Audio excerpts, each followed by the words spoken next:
Hey everyone, hope you're doing well out there. We're at episode 4, and this time my guest was Dave.Will.Chris. Dave is the co-founder of LouiEvolve Art Festival, a teacher at AMP School for Music, and an artist and producer. In this episode, we talked about the importance of stand-up comedy, education, and songwriting. Thank you to everybody who's tuned in so far. Your support means the world.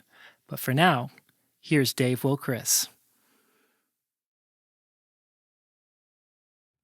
Over the years, I've watched you perform as Dirty Flannel Dave at U of L's campus, seen you organize the local hip-hop festival LouiEvolve, co-host the wonderful You Think This Is a Game podcast, and teach our youth the importance of music at AMPed. All while, in my opinion, becoming one of the most beloved hip-hop artists in the city of Louisville. Wow. The message you seem to communicate through your music a lot of the time is a message of love and forgiveness towards oneself and others, accepting one's flaws and moving forward even when the obstacles ahead of you seem impossible to overcome. Admitting personally to your audience that you yourself haven't overcome these obstacles, teaching that patience and persistence is key. It's a message that I personally find to be special because you're not putting yourself above anybody else, rather placing yourself alongside the listener, making us feel less alone in this universal experience we call life. Man, thank you. Dave.Will.Chris. Wow. Yeah, thanks again for being here. Wow, thank you. That was beautiful. That was one of the nicest things anyone's ever said about me. Wow, that was dope. Thank you. I appreciate that, man. Of course. Yeah. So I'd like to start at the beginning. Can you take us back and describe your first encounter with music? What was that experience like, and how has it shaped your current relationship with music? What staying power has it had?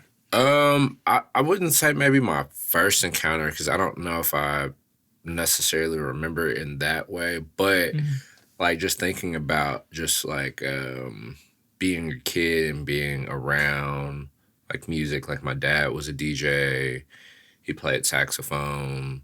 Oh, nice.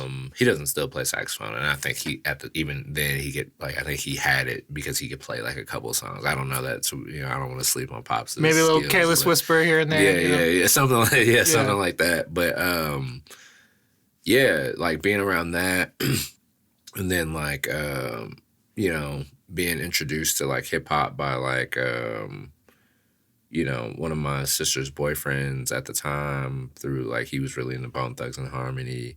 It was a few different like significant moments that I like remember like as a kid, like even seeing like MC Hammer as a kid and like it being, and I don't mean this in a diss at all, but like a palatable like rap music or hip hop where it was like, oh, this is, and not realizing like, okay, that, that is a part of that introduction or like it's the tip of the iceberg. Yeah, seeing a group like Crisscross, two kids rapping like blew my mind. Like, like what, kids can rap? Like, is that like what is like one? I don't even really quite know what that is yet. I know I kind of like the sound, but just seeing that, yeah, there's a few different like things that I can like recall that really kind of led me to where I am now and like in this kind of obsessive way, like,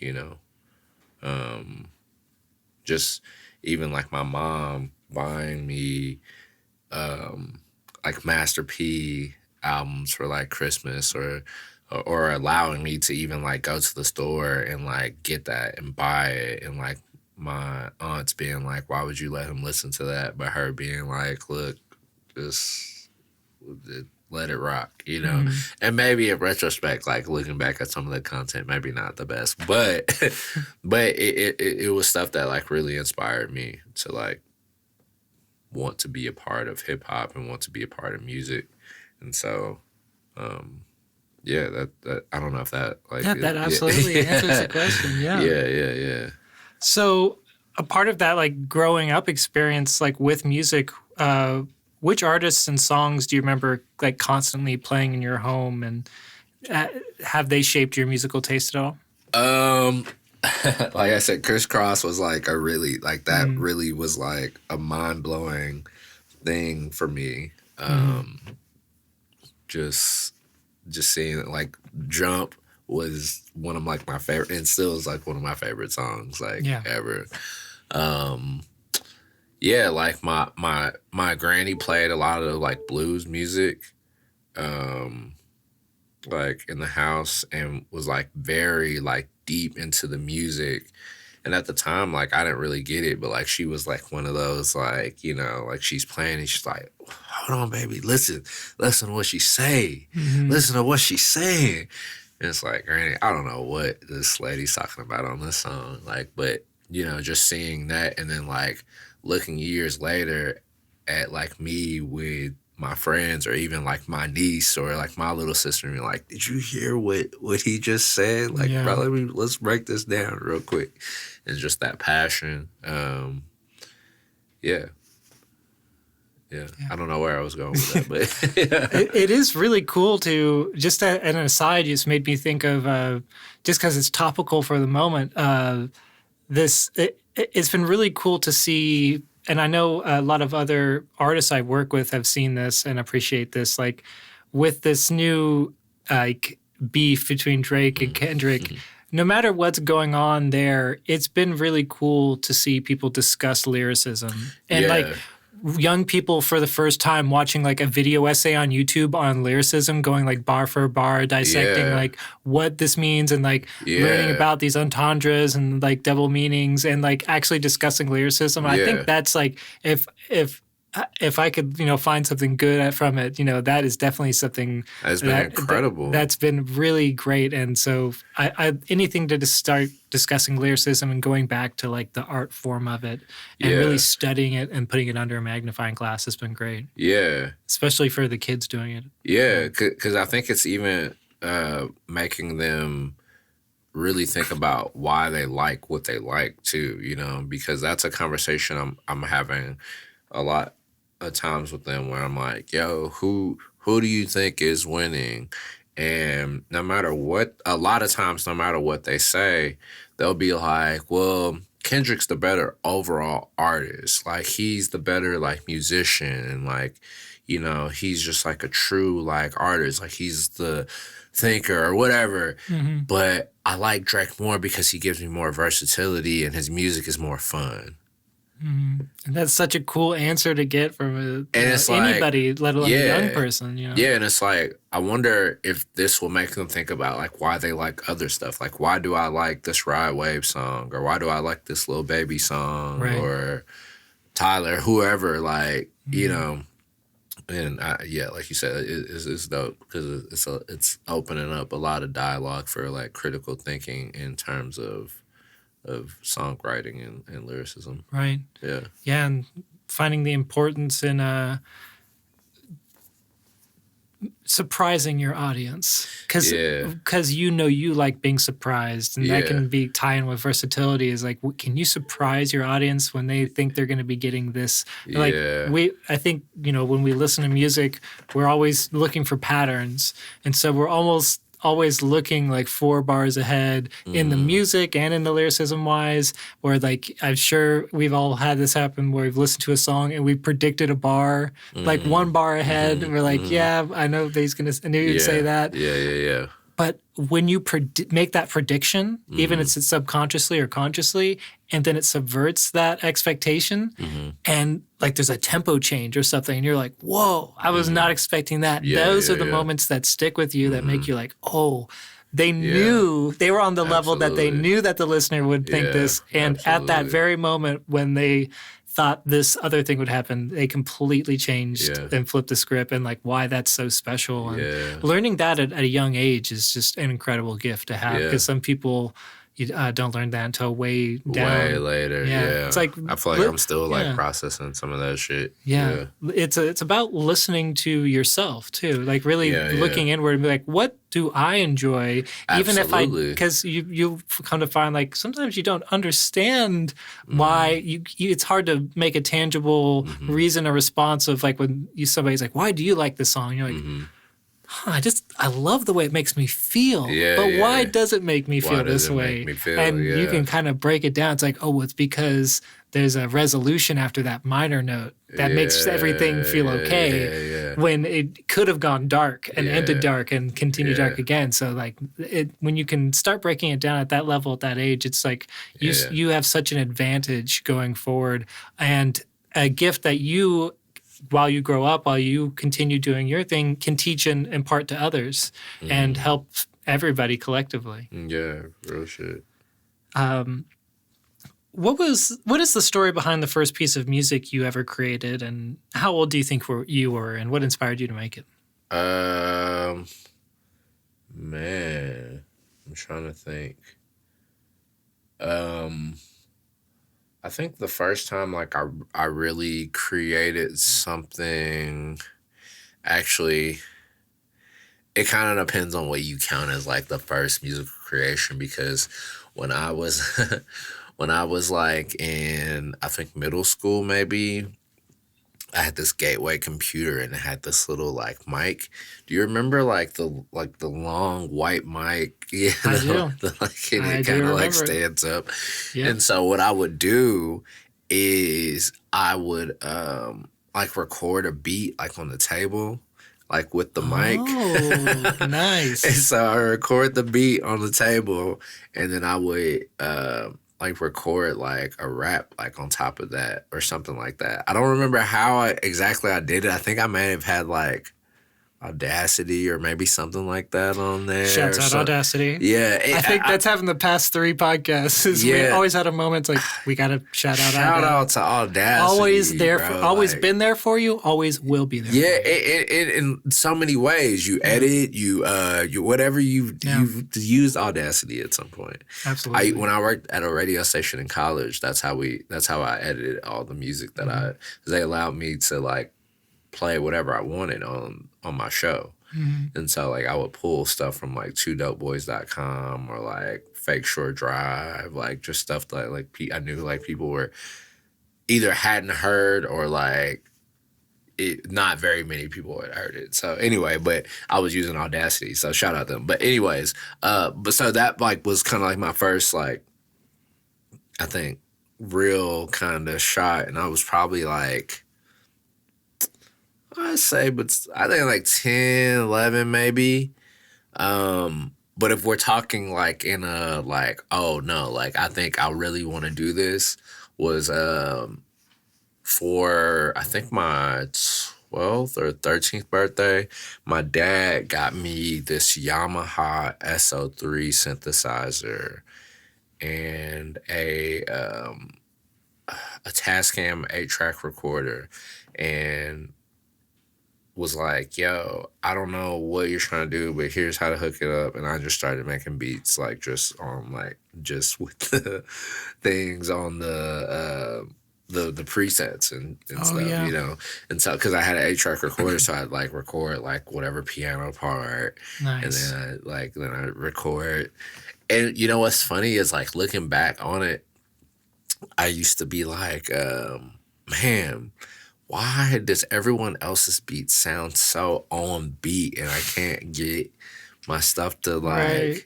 And not realizing, especially then, it's like, oh yeah, because like everyone's like using computers and like quantize and like there's like this like there's extra steps. Like even when I used to like record people, I had a recording studio as a kid when I was like 15, 16, and I didn't know that like after you record, you're supposed to do stuff.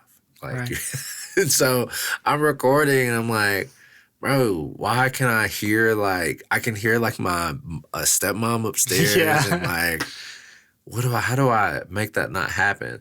Like even not realizing that the mute, like keeping the speakers on with the booth right next to the speaker, that will bleed into it, like just stuff like that. Right. Anyway, but yeah, just you asking that question, because there's like so many different moments where like I was just creating music as a young person, like, and it's just that's really what inspired a lot of like the AIM stuff. So that's awesome. Yeah, it is quite a journey, like going from recording for the first time, and it's what makes it so beautiful about it. I was just discussing before this with him of like how what a shame it would be like to get into anything music or visual arts or like photography, anything where like as soon as you start it, you're a master of it. Imagine you could just flip a switch and you now know everything about it and you're a master at it. It's like, man, it would take all the joy out of it because you realize the journey there. You never want that journey to end. Yeah. And thankfully with how things are exponentially growing, there is no foreseeable end. I talked to Casey Powell about this, how like, shout out Casey, how even if you did know it all, you would wake up the next morning and you no longer know it all because something new would have been made, because we're at that rate where all these new plugins, all new concepts and new theories are all dropping all the time, and new innovations. And so we now live in a time where it's impossible to know it all. And thank God for that, because like the journey is the most... they say, enjoy the journey. It really is, when it comes to learning a craft, that's what makes it so beautiful. It'd be a shame to know it all, like starting off. And that's interesting that you say that he said that, because there was this one time we were doing a show. We were doing everything but everything but the kitchen sink at my house. If you're not familiar with that, that's like a LouiEvolve kind of in-home homage to Tiny Desk-ish kind of vibe. But so the very first one we're doing is at my house, and I needed a mic stand like set up. Anyway, I go to Casey and I was like, hey, do we have I think I was like asking, do we have enough mic stands or something like that?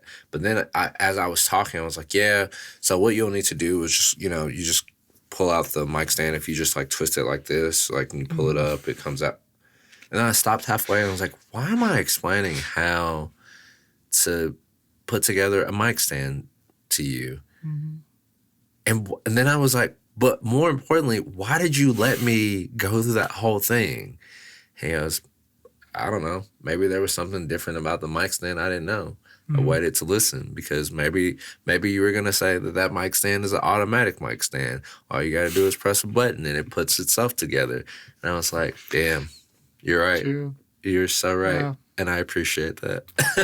That's awesome. That reminds me of just like this great rule for life I was taught a long time ago, is never assume that somebody knows something that you don't. Never assume that you know more than anyone else, and never assume that somebody doesn't know something that you don't know. Yeah. And as oddly worded as that sounds, but I get what you mean, though. Yeah, it's great, because I mean, you'll find that as soon as you stop assuming that you already know something that somebody else knows, or assuming anything about anyone, you automatically open yourself to new ideas and learning new things. And it's those moments that where you're like, someone's going to tell me how to, to set up a mic stand. I'm going to sit there and I'm not going to stop them, because I might learn something might think.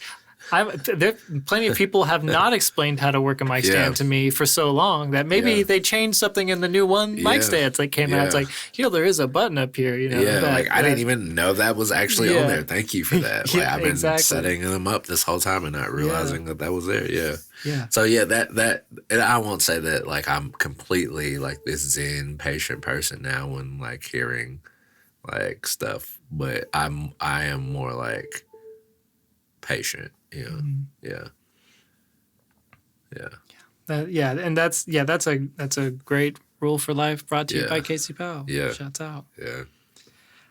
So what did you find like in the timeline of your talents like came first? Like, did you find that you were producing first, like rapping first, or maybe even like trying your hand at comedy first?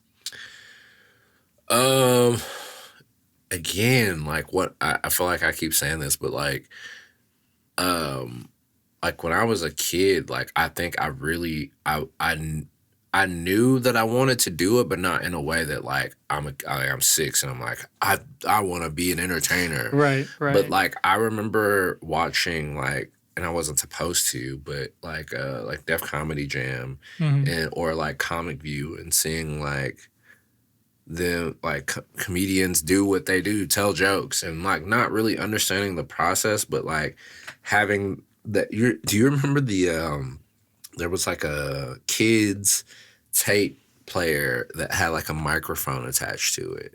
Yeah. Yeah. Yeah. I had one of those, and so I would like sit in my room and pretend to do like comedy Stand-up? bits, like about just like kind of mimicking just whatever I saw, like, but not understanding it. And so like I tried, I guess in a sense, a little bit of everything at like different points, like, but in the more condensed or concise like space, I would say at 12 is when I really started like wanting to do music, and that's when I started rapping. And so I wanted to rap, but I also wanted to make beats too because of Pharrell and Chad Hugo from the Neptunes. Like I wanted to make music that sounded like what they made. And so I knew that like the two could kind of go together. And so it was like, okay, I'm producing, I'm rapping. And so that started. And then me and like a couple of my friends like recorded music, and I made beats for people, and I would rap every now and then. But then when I got to college, it like kind of died. Like it just completely like stopped. And then I was like, oh, I kind of figured that like music was just kind of like a little pipe dream or whatever. Like just like if you're not gonna do it, then if you're not gonna do it the biggest, then just don't do it at all. Right.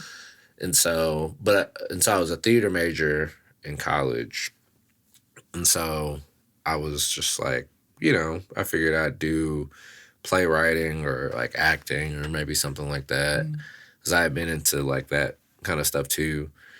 And I ended up joining an improv team, a comedy improv team, just for fun, not really thinking like back to like, oh, me being a kid and like doing comedy on like my little shitty plastic tape recorder with a mic.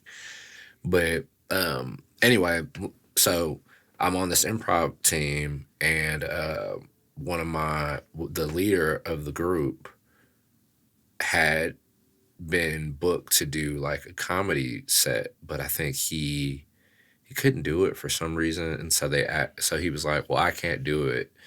Do one of you guys want to do it? And nobody stepped up. And I was like, damn, I kind of been wanting to try stand up. I'll do it. And I don't know what, I was like, yeah. He was like, you'll do it? And I was like, yeah, I'll do it.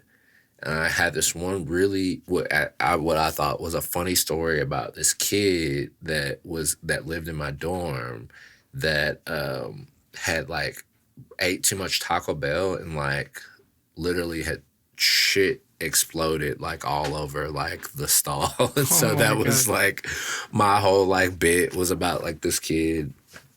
And so then I started like, oh shit, I kind of think I might have something. And so I continued to do improv and then stand up here and there. And then I did stand up for like probably 4 or 5 years. And then when I graduated college, kind of similar to how the music thing went, I did it for like maybe another year or so. But like the comedy scene was like really kind of like, it's kind of like a little Mean Girl kind of scene. Oh, yeah. Or at least to me at the time, I think I was just maybe kind of sensitive, and like, I just felt like it was really cliquey, and like, I was like, nobody likes me. Yeah. Nobody thinks I'm funny. There was like a couple comedians, like Sean Smith, like shout out to him. But he was somebody that like I really looked up to. He was like, he was a little bit older than me, a black comedian who talked about a lot of shit that like I could relate to. And he kind of kept me going up until the point where I was just like, this shit's kind of, I don't think it's for me. And then, like I said, I don't know, because this was not your question, but, and so then I ended up like, just kind of like giving up on the comedy thing. And but I I had the studio still from like when I was younger, and a friend of mine, Katie James, an amazing person. You should have her on sometime. I don't know how you, but she's really awesome. Incredible storyteller. But anyway, so she hit me up and she was like, "Hey, do you still have that studio at your house?" Because she was like starting to get into music, I think, at the time. And I was like, "Yeah, I haven't really used it in a while." And she was like, "I want to record a song. Would it be possible for me to record a song with you?" I was like, "Yeah, sure. Just come over." And so as she was like getting ready to like come over, I like went in the studio and I was actually kind of really nervous because I was like, "Oh shit, I haven't been in here for like a really long time." And so I just started like pulling up beats on SoundClick. I forget the name of the producer. It was like A Dot the God or something like that. Mm-hmm. He had heat. And so I pulled up like a couple like his beats and I just started like writing to it. And then from like it was just flowing. And then like from there I kind of low key never stopped writing and like, not literally, of course, but yeah, it was just like from there, like it kind of set things off in a real way. And then I almost gave up again, and then my homie Vincent Vimrock, he was like, "Dog, like you're like really talented. You should probably try this out." Yeah. I was like, "You think so?" He was like, "Yeah." I was like, "All right, cool." And then and then from there it was, yeah. That's awesome. Shouts out to him for getting you back on track there. So yeah, to go back to the question, I don't know which one I started first. Yeah, I don't know which one I guess maybe comedy technically. Gotcha. Yeah. Comedy is always like my friend Naraya, he's like just started getting into it, and I've always been doing it for about, I guess now 2 years because time flies. I want to get back into it, but I'm so scared. It seems to be like a really cool scene. I've met most of the people who are active and doing it, and it's really cool. But to me, like even as somebody who does perform every now and then, like gets on a stage, I still have an instrument to hide behind. Yeah, and I have like all these other people who are on the stage with me that are helping me out, and it just seems so. You got to have courage and be brave to go up there because it seems terrifying to go up by yourself, just like with a mic. Just your voice. Yeah, just your voice. Yeah, because even going up there with a guitar and singing, it's the tempo will always be the same of the song. Yeah, but you have to dynamically change your act as a stand-up comedian because you're going off the vibes of the audience immediately. Like it's a whole different game, and it is so tough. And you have to be really great with reading a crowd. And like I hear comedians who travel, they'd say like, "Oh yeah, I always do these jokes in here, and I don't do these jokes here." And the only way you learn that is going there and trying your jokes and. When you don't get a laugh, you remember that, and when something does particularly well here, then you see that. So you have to change it like by the geography of where you're at. Like that's insane. It's so real, bro. Because if you're traveling in a band, you're not gonna like, "Oh, we're playing Georgia tomorrow. We gotta like slow down the songs, or not play this song, or whatever." It's like that's not usually how you operate. But with stand up, it's like that. Yeah, I know. I've had plenty of moments where I've been like... You did it for 4 years. Yeah. I had one show, man. It was terrible, dog. So I got booked for the show, and the comedian that called me, he said, "Hey, I got this show for you in Bowling Green, and it's an urban show." And I was like, "Oh, it's a black show. Tight. Okay, cool. Let's just say that. Don't be weird." And he's like, "Yeah, it's an urban show." And I was like, "Okay, yeah, cool, too. Tight. All right, I got it." So I prepared jokes. Like I prepared like jokes specifically for a black audience. So I get there, and all the comedians are black.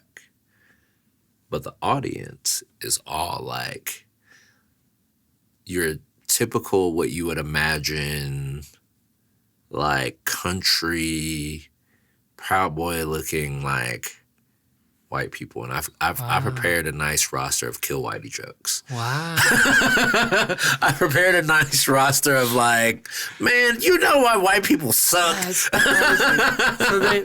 they gave you this impression of like, this is your audience, pander to this audience, and so it was a super big lesson of like about not, for me, not pandering, even though I do genuinely, I did and do maybe still enjoy some of those jokes. It just was not the audience, because they were like, no, it's all about the room. Absolutely. Very bothered, and I could tell they were like not fucking with me. Yeah, and not to say that doing like preparing for that kind of crowd is but like I guess learning a lesson of like what, like having a backup plan, or like being able to be dynamic in that situation. It's like, okay, how can I immediately make this set make more sense? All my improv skills were just like, yeah, because you were so taken aback. I'm sure I think I was embarrassed, because it was like, I was embarrassed because I think it was like a bunch of experienced comedians too, and I recognized that. I was like, man, and I recognize these like comedians that are like on before me or after me, and it's like, fuck, I'm like, I look so dumb right now. Did you get the feeling that any of the other comedians, like, did you talk with them, like, did you think that this was going to be what it is? Like, did you get the idea that any of them were kind of like, wait, what? Go walk back to the car after they walk in and be like, okay, I got to change like 70% of my set. No, I think at the time, and even I'm still kind of like this now, I think I was so shook too. Like, I think that's why I was like, when I said earlier, like the scene was kind of cliquey, I was like, well, maybe it was possibly just me like being afraid to like feel like I'm interrupting or like disrupting like the system that's already in play. And so to answer, like, I didn't really, I talked to like some of the other comedians definitely because they recognized me from like in some way, and I, like I said, I definitely recognized them because I was like, oh man, I've watched you do your thing and heard about you or whatever, and so I know that they were all prepared and definitely like improv in some ways. Like even like after I got off, like a couple comedians piggybacked on like my bomb. And so it was like, oh man, wow, that's vicious. It was a tough night, man. But I definitely learned a lot. Yeah, but I want to get back to it. But I think one of the things is like, man, that failure is like comedy it hits a little different. Yeah. Like I've had some bad shows where like I've maybe fucked up some lyrics or like, whatever it may be, like I just didn't perform well or I didn't give the energy I wanted. But like you said, like people typically, especially if they like the song, be like, yeah, I mean, maybe it wasn't the best version of you doing that song, but I really like that song. So I kind of, I enjoyed it nonetheless. The joke, because it's like, it feels so binary. Yeah, it's nothing. There's nothing to stand on. Yeah. Like it was just not funny. It just wasn't good. Right. Work on it. There seems to be no middle ground with like a joke. It's like it either somebody liked it or they don't like it. There's not like, oh, I liked the middle part. It's like it's like no, it's interesting. Yeah, that I've always been like fascinated by stand up and the dynamic of it and like how it all works. And it's amazing.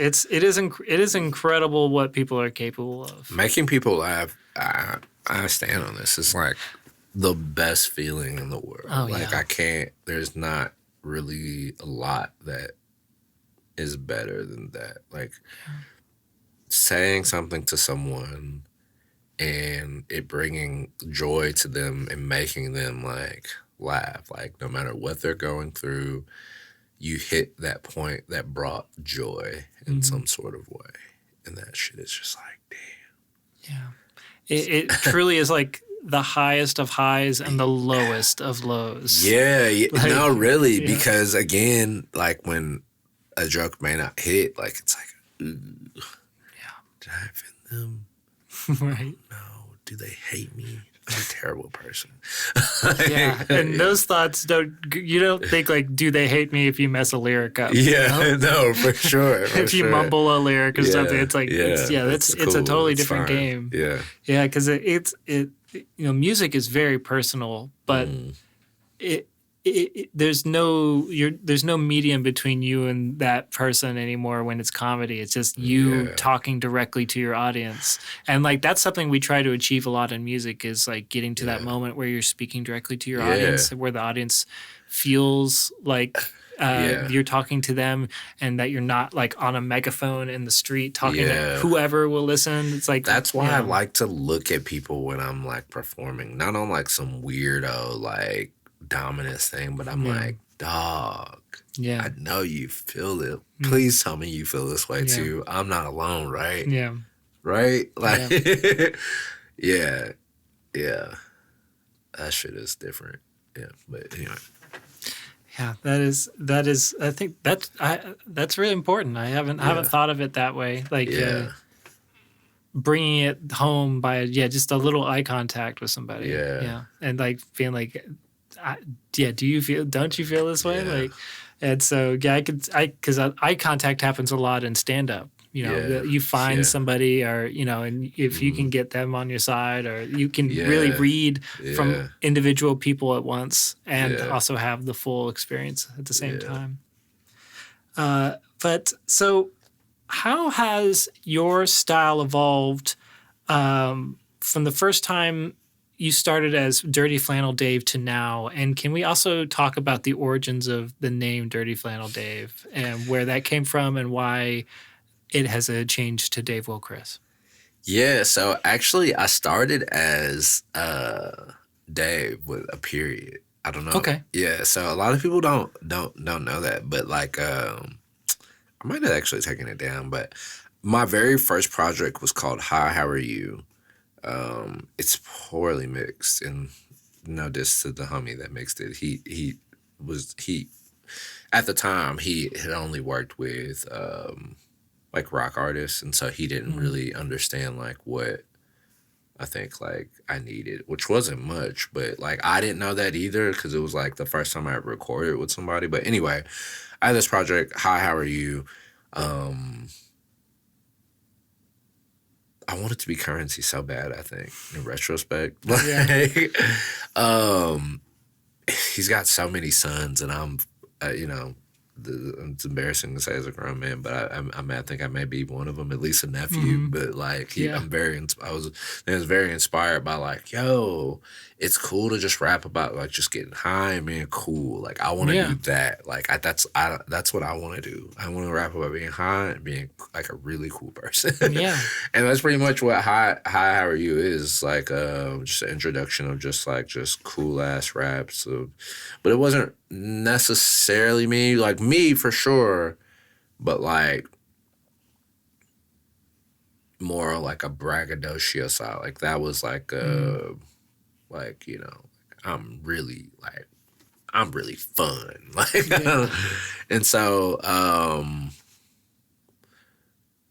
like I said, it was Dave with a period, because that whole thing was because my name is actually like legally Dave, not David. And I even have a song with Vin Rock on there where I say the name's just Dave, not David, because that's happened so often. And I was like, just that it was a phrase that I used, like, so is it David? No, Dave, period. And I was like, oh, that's kind of dope. And I almost thought to like have people pronounce that like Dave, period. And I was like, no, just Dave. Like, I'll just make it that. Anyway, so that I changed it. So, okay, then for my second project, Dirty Flannel, that was the title of the project. So if you go back to that cover, you see that it's Dirty Flannel, Dave, and then you might be able to see it. There's a period there, like the end of Dave. And so I named it Dirty Flannel just on some random shit. I named the album Dirty Flannel just on some random shit because I was on my way to a Smash the Mic, shout out Tay, all day. It was this like open mic thing at the time, but I was on my way there and I was like just waking up and I was running late and I literally grabbed a Dirty Flannel and I think I might have rhymed it with something like Dirty Flannel. I was like, damn, Dirty Flannel would be a dope name for a project. No real meaning. And so I named the project that, but the way that it was written on the album, if you didn't know me, it looked like it said Dirty Flannel Dave. Right. And you're like, oh, that got a little... Actually, no. So I did that because I kept correcting people, but I noticed that like it kept happening, and then I went back to the fact that when I would have people search my name as just Dave, it was hard to find me. Right, so you'd have to put Dirty Flannel. And we also have alliteration there. So sounds good. So then at that point, and then I was like, and it's kind of got a slight ring to it. I don't hate it. It's not what I wanted, but people sort of gave it to me in a sense. Yeah. So I was like, you know what? I'm just going to be Dirty Flannel Dave now. Yeah. And so I did that. Actually, it only lasted for that album because then the very next one I went to Dave.Will.Chris. But I dropped Dirty Flannel Dave really because it became super corny. Oh, yeah. Because everywhere I went, people were like, where's your flannel? You're Dirty Flannel Dave. Or like this is not to like any like of the homies that do it because the homies tease me about it, like the homie Tay All Day. So this is not to you. This is no Tay All Day. But like people that I don't know would be coming up to me and be like, it looks like a pretty clean flannel to me. Wow. Like, fuck you, man.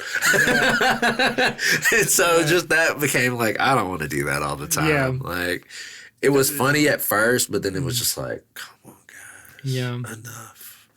I the first thing that came to my mind would be like just the annoyance of feeling pressured to wear the flannel every performance. Like, it's like if I'm performing, like, I would almost think I'd have to wear the flannel for the performance. And I never did that. I stuck with the flannel thing because it was at the time, it was like a thing that I just like really was into flannels. Like it was just like a phase. Like, and so then when it wasn't a phase for me anymore, I was like, okay, I'm over it. Yeah. So then I changed it to Dave.Will.Chris because that's my name. Dave William Christopher. And I also like the illusion of the 3 first names because that's like something that I get the man with 3 first names. And I like the confusion behind the fact that like, wait, Dave.Will.Chris? Is that like a group? Is that 3 people? Right. Like, what is that? Mm-hmm. Like, and it still happens to me. Like, so I was doing a show at Headliners and I was like, I was, trying to get in. And I was like, I'm performing tonight. I'm Dave.Will.Chris. And she goes, are you Dave, Will, or Chris? Yeah, which one? And I go, yes. That's great. She goes, what? And I go, yes. She goes, no, are you It's kind Dave, of like Will, a or Trinity Chris? situation. Yeah. So I was like, that's funny. And then even more recently, I don't know when this will come out, but I'm doing Poor Castle. And they had never, I guess, met me or seen me. Mm-hmm. And so when he was I went to the announcement party and he was like saying all the names and he goes, oh, Dave.Will.Chris, I'm really excited to meet them. That's so funny. It's one person. That's just me. Yeah. Or maybe he was trying to be like polite. Like I don't know. But I was like, I think that he thinks that I'm a group. Yeah, and that's gonna happen. But like to find enjoyment in that confusion and almost like have it be a part of it is great. I think I love that. And now like with the band, because the band's name is Jasper, it's named after my grandfather, and that's funny because it's like a 5-piece, and it's like, oh wait, so who? Yeah, which one of you is William and Christopher? And then there's 5, but there's only 4 names. Right. I'm confused. Yeah. So yeah, it also kind of reminds me of like those old groups, like Crosby, Stills, and Nash. Yes. Like, yes. And Young. Yeah, and Young. Yeah. Just add one on whenever somebody decides to be there. Yeah. So, but yeah, so that's how I ended up going from Dave to Dirty Flannel Dave to Dave.Will.Chris, because I was like, man, I just want to be me. I don't want like a rap name. I always tried to like think of like different rap names like as a kid, and I was like, they all were like just really bad. Like I had that moment too where I was trying to come up with a name for if I was to sing or if I was like on the hook of someone's song to be like, what should I call you? Yeah. And I like had a moment where I was like, should I come up with some cool like name or character for myself? And none of it felt authentic or genuine. Right. Yeah. And so, but I definitely envy still like people who've come up with awesome names. Such great names. Like especially for some of these groups out here. Shouts out like Two Way. That is such a great name. Man. I love that name so much. I'm trying to think of all the really dope names. There's some good ones. I love Schloob's name. Schloob, yeah. That's a really fun because what is that? Yeah. Like, what is that? Yeah, exactly. That's very searchable, and it's fun to say. Yeah. And even Alan Weiss is a dope name. Like, absolutely. Yeah. And it's like that sounds like a cool like villain from an anime. That sounds so damn cool, bro. Like, Alan Weiss is coming for us. Yeah, he's gonna come. He's gonna fuck people up. Yeah, I love that. So I definitely have empathy for people who've like tapped into that creative moment and been like, I'm coming up with this cool ass like supervillain name, and I'm going with that. Or people like from the past, like Doctor Doom, or MF Doom, going off the Doctor Doom kind of just like take some of your favorite like heroes and go by that name. Yeah, I'm trying to think of some really like cool. Now I'm like drawing a blank. I'm like, there's some ones that I'm like, damn, I wish I had thought of that. Oh yeah, for sure. Yeah, there's always them out there, but I think you and I arrived just like what we were handed, the cards we were given. Yeah, Dave.Will.Chris, that's me. Yeah, and there's something nice about that. It's like that is me. Yeah. But I love both sides of that coin. Yeah. So what drives you to create? How do you keep that passion alive through like the ups and downs that we experience through life? Like as an artist, like how would you navigate the creative process through also just having to live your life? Man, that is a really good question. I've actually been reflecting on that a lot recently. I don't know, man. I don't think I actually have an answer for that, to be honest. I think like I said, I've been reflecting on it a lot recently because I look at some of my peers and just the magnitude of which they create with the load that they have to like bear, and it's like it's killing a lot of what I'm doing. Not saying that I'm not doing stuff, but like just, friends that are like constantly putting out projects and,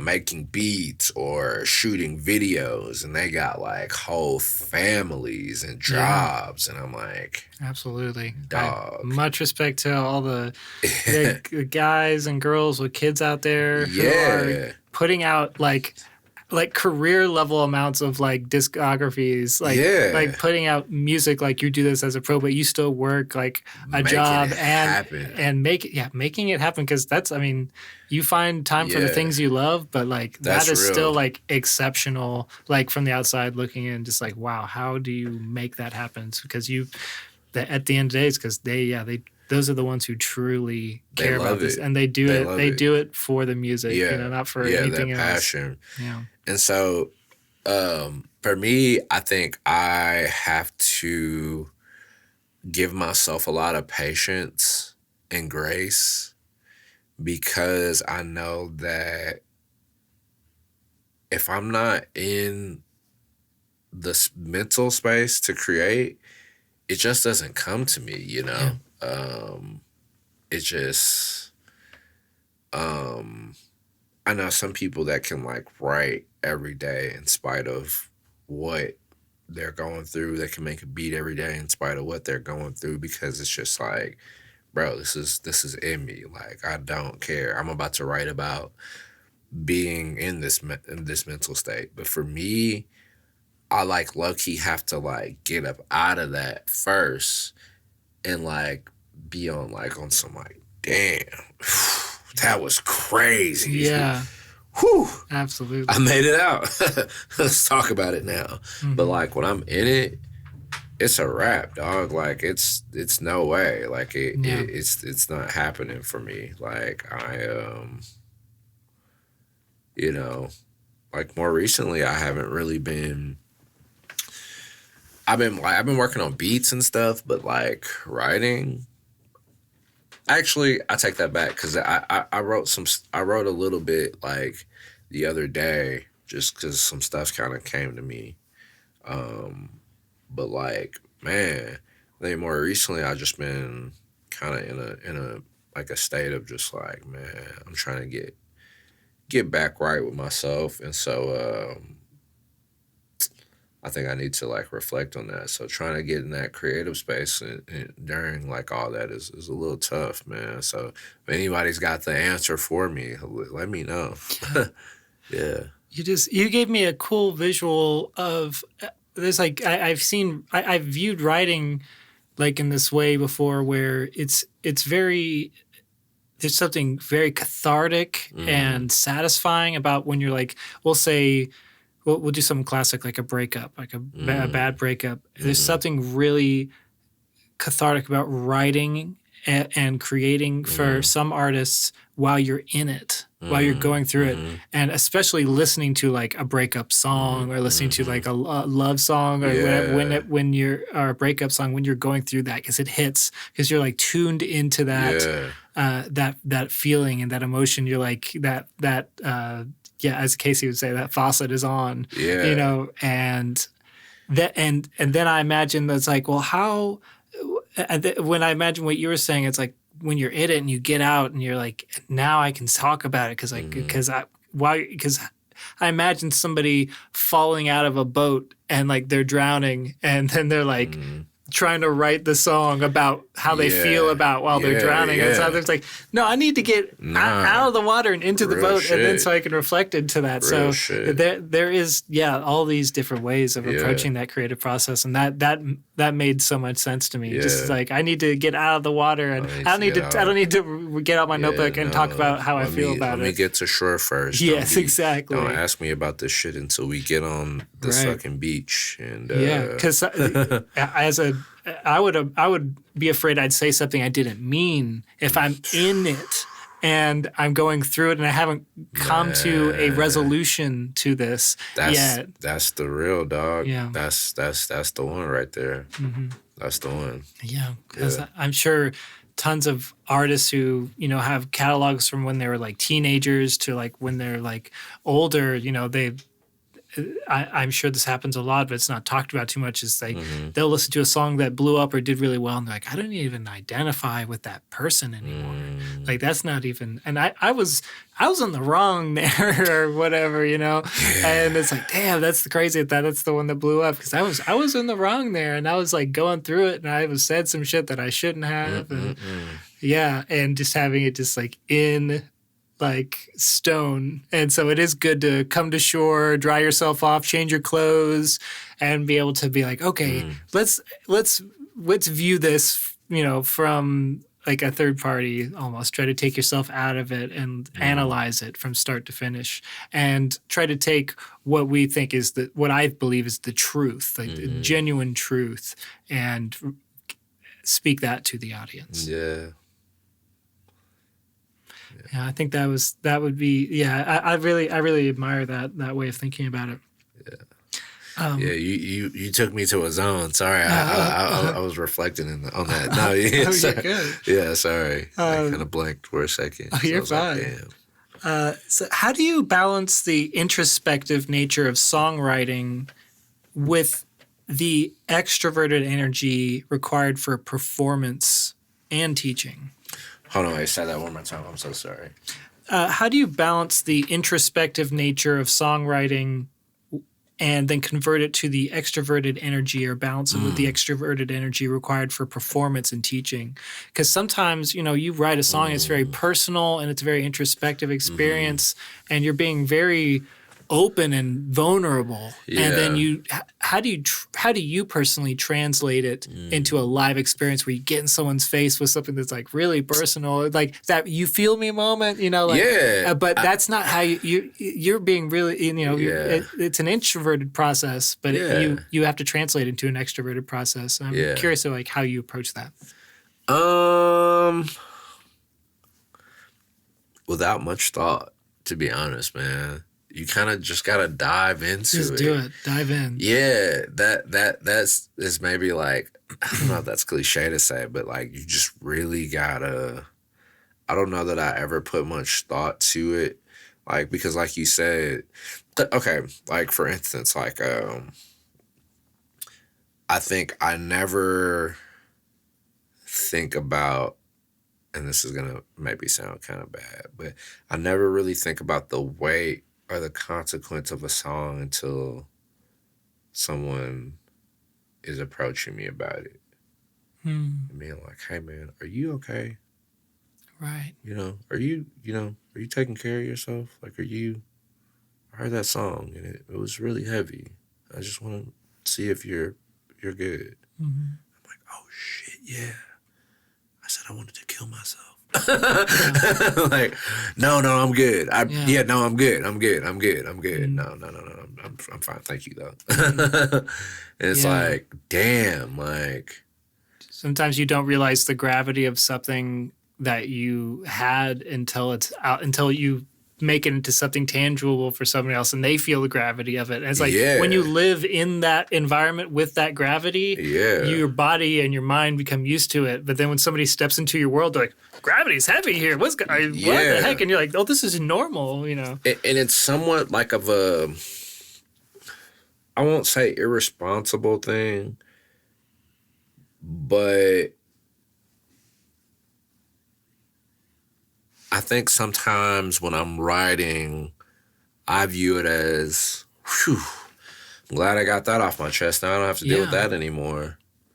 Without realizing, like, no, it's still very much real and it's still there. And then sometimes maybe not. Sometimes I'm writing from a perspective of like, no, we're past this. Right. But sometimes I think that I get in this like kind of a imaginary world where like, I think the music is going to take it all away. Right. And so, that, forming into the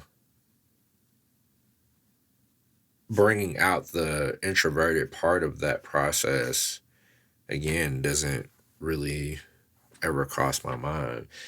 I think also because I don't know I hope this doesn't sound arrogant, but I'm like kind of also in my head, like knowing that like somebody feels this way too. Like I'm not just, I don't think I'm crazy, and I hope I'm not, but I'm sure somebody feels this way too. So I'm not so embarrassed at the fact that it is so like personal or real, right. Because it's like, okay, we all go through that. We all felt that way. Yeah. But some people, what's most important to me, and that I mention a lot, is that with addressing what you just said, we all felt that way. We've all feel like that. Reaching the people who don't know that they're either because they're young or they just feel isolated or been isolated. reaching, like saying that truth and putting it out there, and having somebody who has felt that way for a long time, but whether it's because you're young, we've all felt young and felt like no one else feels the way I feel right now. No one else understands how I feel. Reaching that person and with that message and them being like, that is such a reflection and true reflection of what I'm experienced that I feel less alone now, knowing that somebody else is going through it. Yeah. And so it's like almost, instead of being irresponsible, it's almost like a responsibility to get even those bad feelings out there, just to make others feel less alone in what they're experiencing. So let's make people feel less isolated. And it's like, oh, that's exactly what I'm going through. And that helps it. And it's especially because these people may not have written it down or translated into some tangible way, because like when we write down these feelings or when we create them into music, it helps us understand them better. I feel. And so when we do that for other people, we can help them understand what they're going through more. They can see it through the same experience they're having and you're having, but see it through your lens. And then they can kind of take the lens and like put it on their life and be like, maybe I can approach it this way, or I can think about it this way. So I think it's a real, selfless act to put yourself out there, because it's also you have to be very vulnerable with your audience. Yeah. I mean, it can get tricky though, because like, just being careful. It's fine when it's just me. I think more so it gets tricky. Like if I'm like kind of like low key mentioning other people, or like, right. Yes. Bringing, relationship shit specifically, like, trying to be more mindful of like, okay, like that, shit like that affects, some family shit, talk, like, okay, like I'm going to talk about this, but like, when so-and-so hears this, how will they feel? Right. Right. Trying to be more mindful of shit like that. Yeah, that is always good to keep in mind, because those are the people you have to see every day. Yeah. So I kind of want to steer the conversation towards Amped for a bit. I just have a few questions about it and just general philosophy on it. Can you first take us like on your average day at Amped? Like what does your average day look like? Yeah, it can vary, man, because there's so many different ways and like different directions that like we all get pulled. But it's on like an average day. It's really a lot of planning before like the kids get there, because our program is Monday through, like during the school year, it's Monday through Thursday from 4 to 8. We do occasional like sessions on like Fridays, but it's not like, it's kind of rare. The Hummy has been doing like some like late night sessions with like young adults, like 18 to like 24. Just trying to help, out some people that are maybe in school, but really trying to start a music career. And it hasn't been like, every Friday, but he's definitely been like doing tremendous things with that. That's awesome. But anyway, so my day is usually a lot of like just getting things ready for classes, making sure that our instructors are like well equipped with the things that they need. So we teach piano, guitar, creative writing, audio engineering, music production, vocal lessons, drums, and all for free. So just,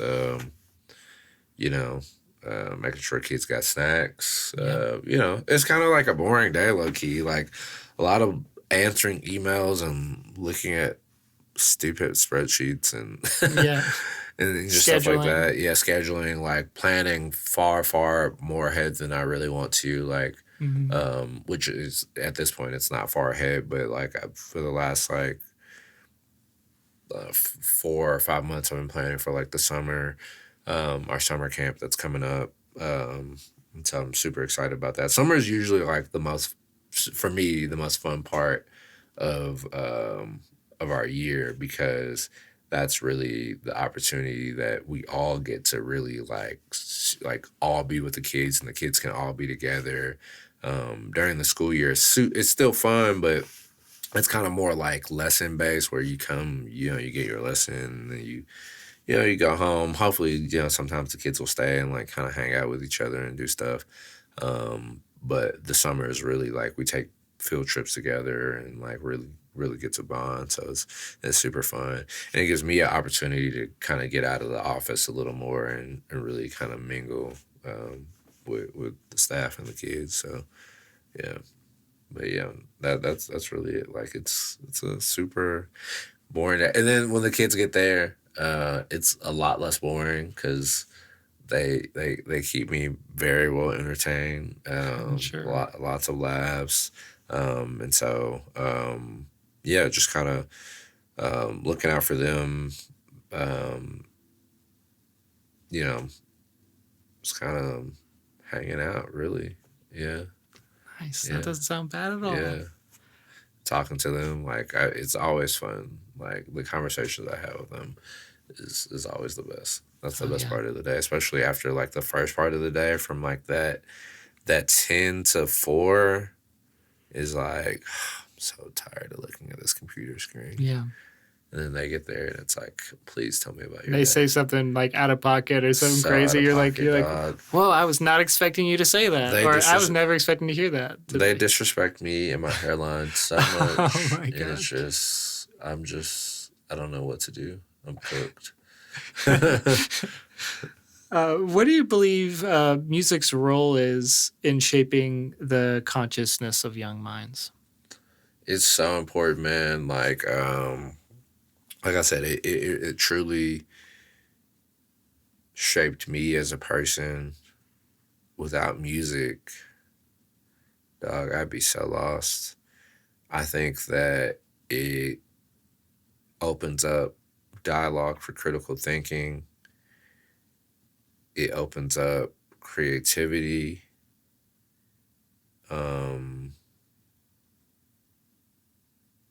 It creates ability for life skills. Music is just really, truly everything. It motivates us.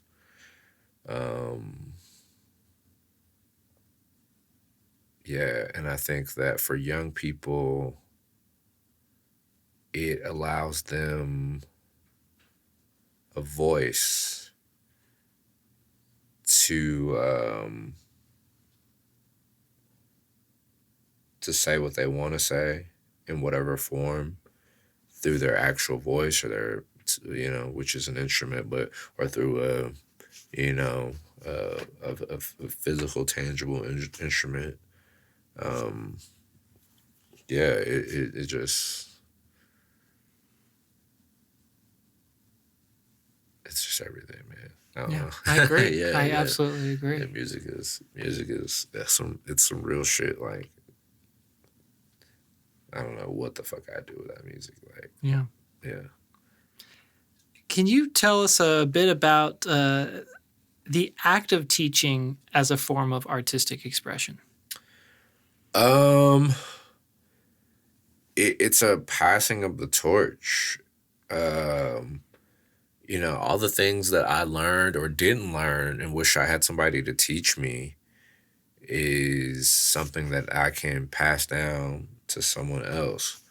And they will then pass that down to someone else. Mm-hmm. And then they will pass that down to someone. And it just never stops. Like, it's,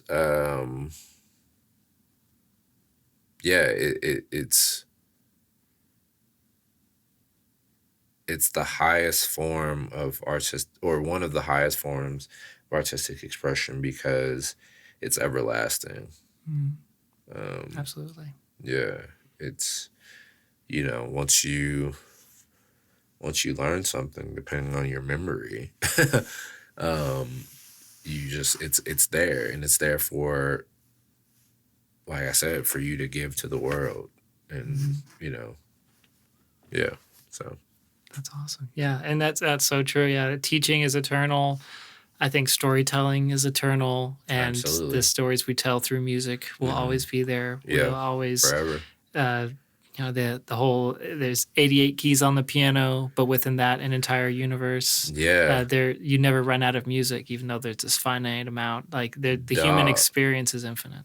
Like, even, okay, I think we've had this conversation, but like when I was watching that Quincy Jones documentary, something he was saying like repeatedly to himself and other artists, because it was something that he was taught and learned from his piano instructor, was there are 12 notes on a keyboard. Like, there's only 12. Like, there's 88 keys, but there's only 12 notes that we can use. Yeah. And we are all there's so many musicians, and we've all somehow found a way to manipulate those 12 notes. Yeah. What the fuck, man? It's like within those 12 notes is the entire periodic table of elements that makes us who we are. Like, how did we do that? Yeah. Like, how do we continue to, like, yeah, like... It's pretty incredible. Yeah. A through G, that's it. Yeah. And then the sharps and, you know, you know? Your sharps and yeah.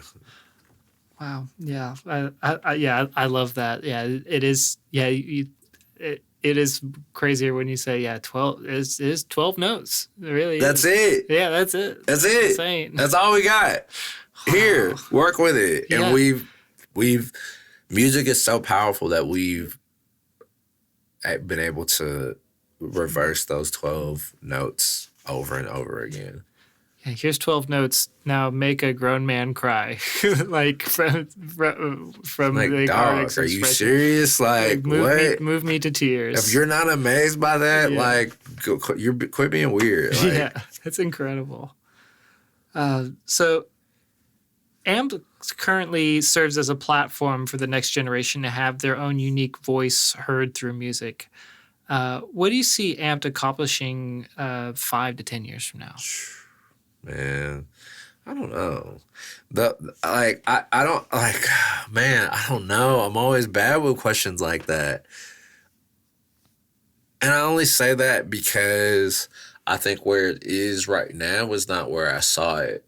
If you would have asked me this, was it 2014, 2010, or 9, right? Yeah. I would have been like, I think I would have thought, 2009, you get what I was saying. Yeah. Yes. 5 to 10 years ago. Yeah, right. But I would have just been like, I think I would have thought that the music academy would have been like in more like places outside of Louisville. Mm-hmm. And it's fine that it's not, because we've expanded to like some other things, the Russell Tech Business Incubator and the Technology Center. And I think that's great, but I think for me to make a prediction would only lead me to be like, I can't. Yeah. I totally get that. Yeah. I totally get that. Yeah. How do you envision the evolution of music education impacting society at large going forward? How do I say that one more time?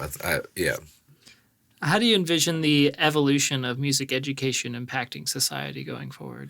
Like, with all these new evolutions in technology and it started with like, we got iPads in classrooms. That kind of makes it, you now have like infinite stems, like a DAW with infinite stems on your iPad. And it's like, and things are only going to become even more accessible going forward. How do you think it's going to change our... I don't know. And I was like, I think I get it's hard to say, because I'm wondering,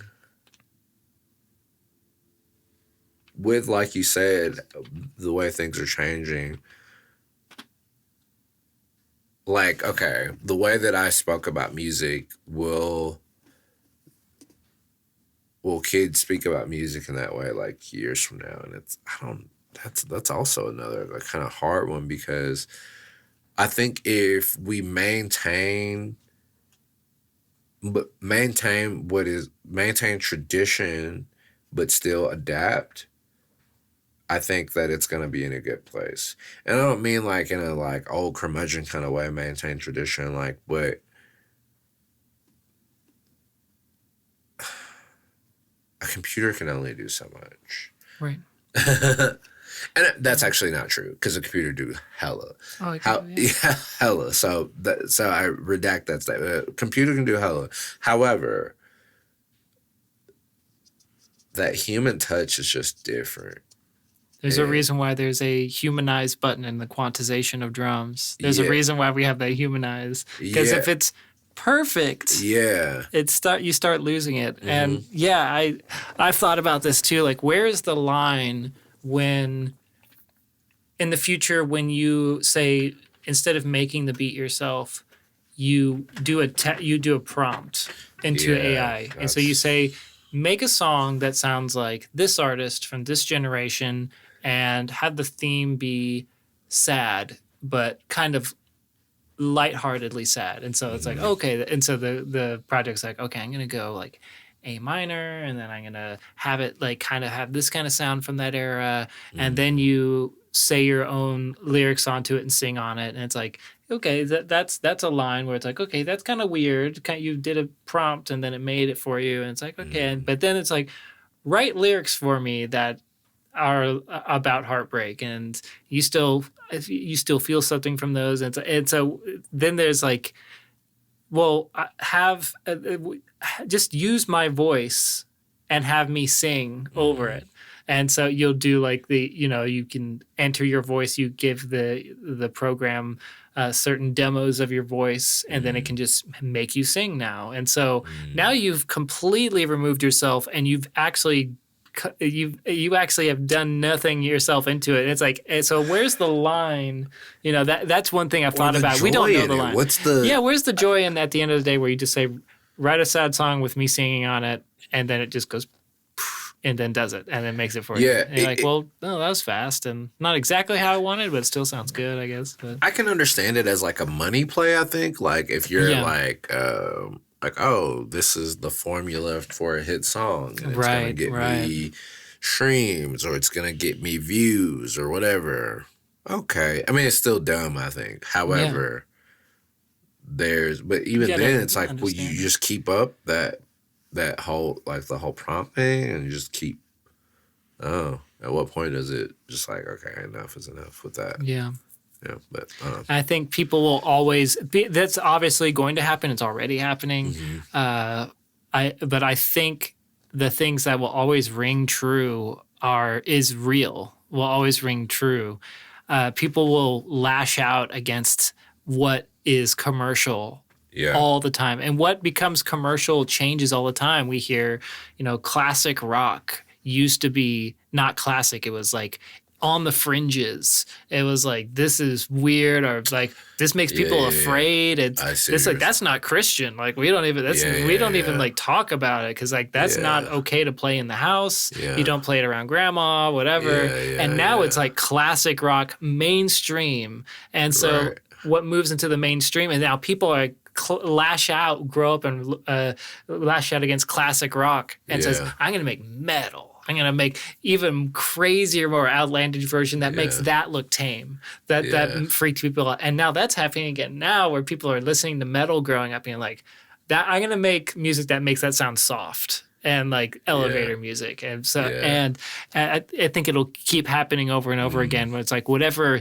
the industry decides is like, okay, this is what sells. This is cool, because it was on the fringes at one point. They bring it to the top. It becomes commercial. Somebody lashes out and makes something so like different from it, something that opposes it almost in a way, like almost militantly opposes, like you can't tell me this is what music is. This is what my experience is. So I think there will always be that other side of the coin for it. But it's going to definitely change the game in a whole lot of ways that will be unforeseen. Until we see it happen. No, that's real. And it'll be more than like, oh, do you hear the the Weeknd Freddie Mercury album that dropped on YouTube. That was pretty crazy, right? They sound pretty good together. It's like, yeah, that was really crazy, but it's going to go further than that, you know. And that's real. There is a Freddie Mercury Weeknd album that's out there. That's really good. And I'm like, oh my gosh, this is. It's like it's like, yeah, that's cool, but come on, guys. Slow it down. Yeah, absolutely. So I watched the Cat Williams special the other day, and I heard LouiEvolve's headliner open up the show, which is awesome. He went. Okay, yeah. As soon as I open up, I hear Duke Deuce with him running out on stage. It's so great to see LouiEvolve coming back so strong on its just second year back after COVID. Like, what would you say some of your favorite memories from this year's festival were? Ooh, man, Island Vice had a really amazing. Y'all are gonna be like, bro, get off Island Vice's dick. But Island Vice had an amazing set on Thursday. Who else? Or what else? The youth event on Saturday was really fire, man. Like, there's some really dope like kids in the city doing some really cool stuff. Shout out to the little homies Dustin and Dekai and Trip the Night, Amani, the Real Young Prodigies. They really came through and like did their thing, man.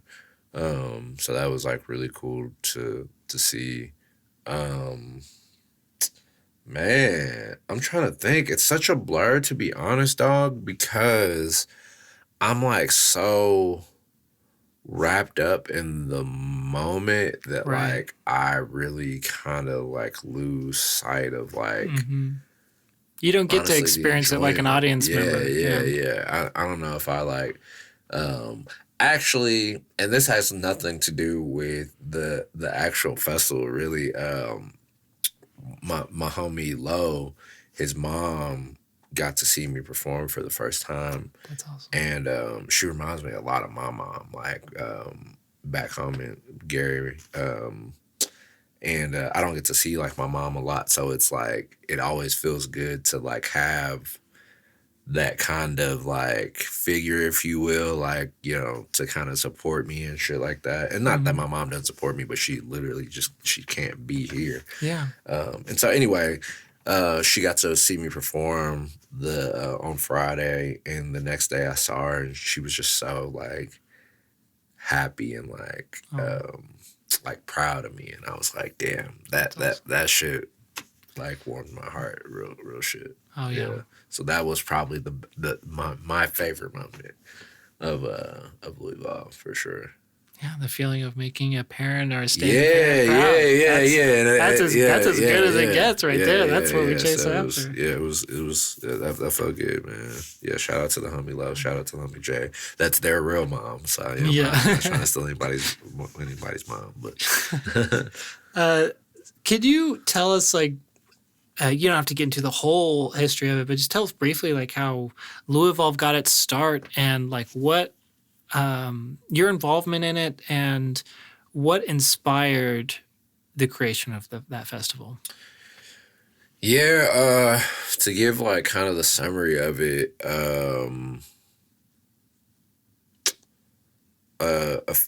bunch of the homies really got together, and we saw that there was a need for something major in the city. It was there needed to be some resources built for hip-hop artists, specifically spaces for them to perform and learn how to perform or things like that. So Tay and I like thought of the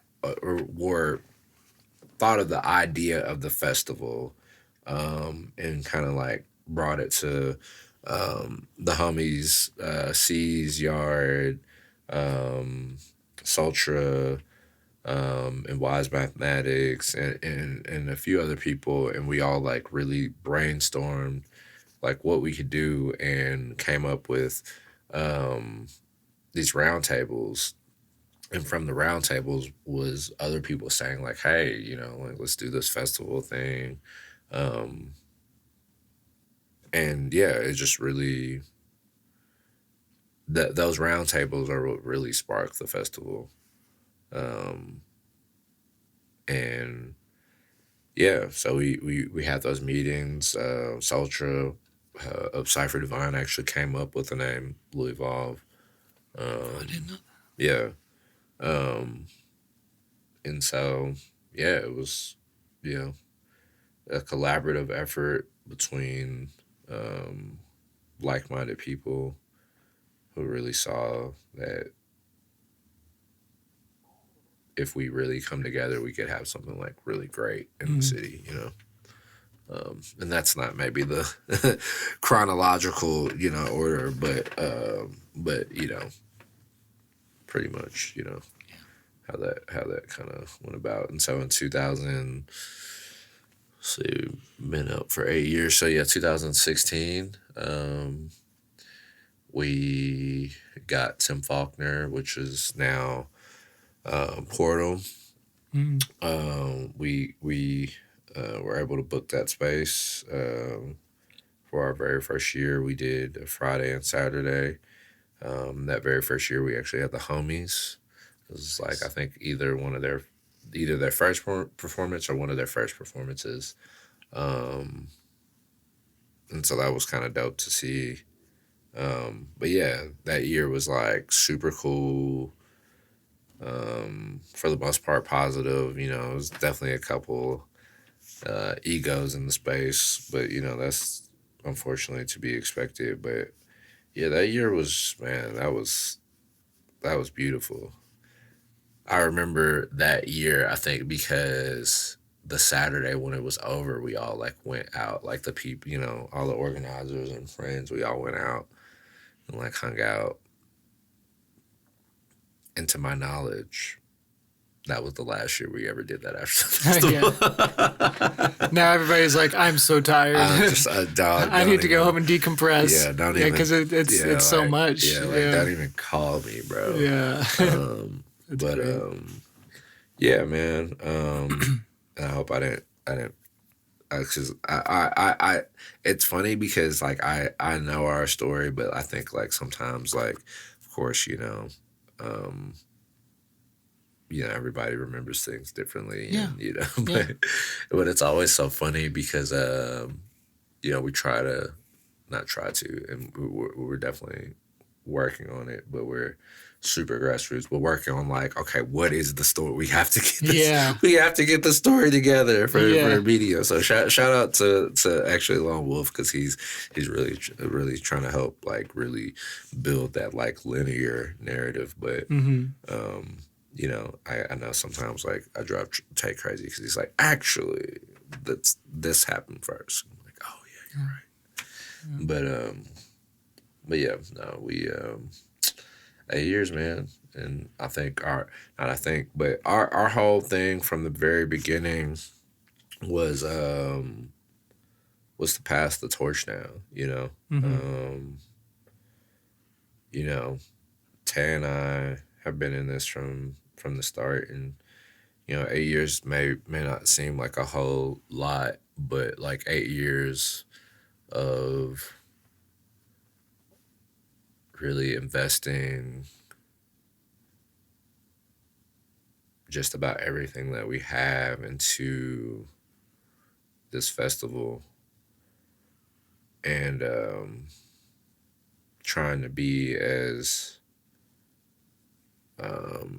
considerate and fair as we possibly can, trying to be as I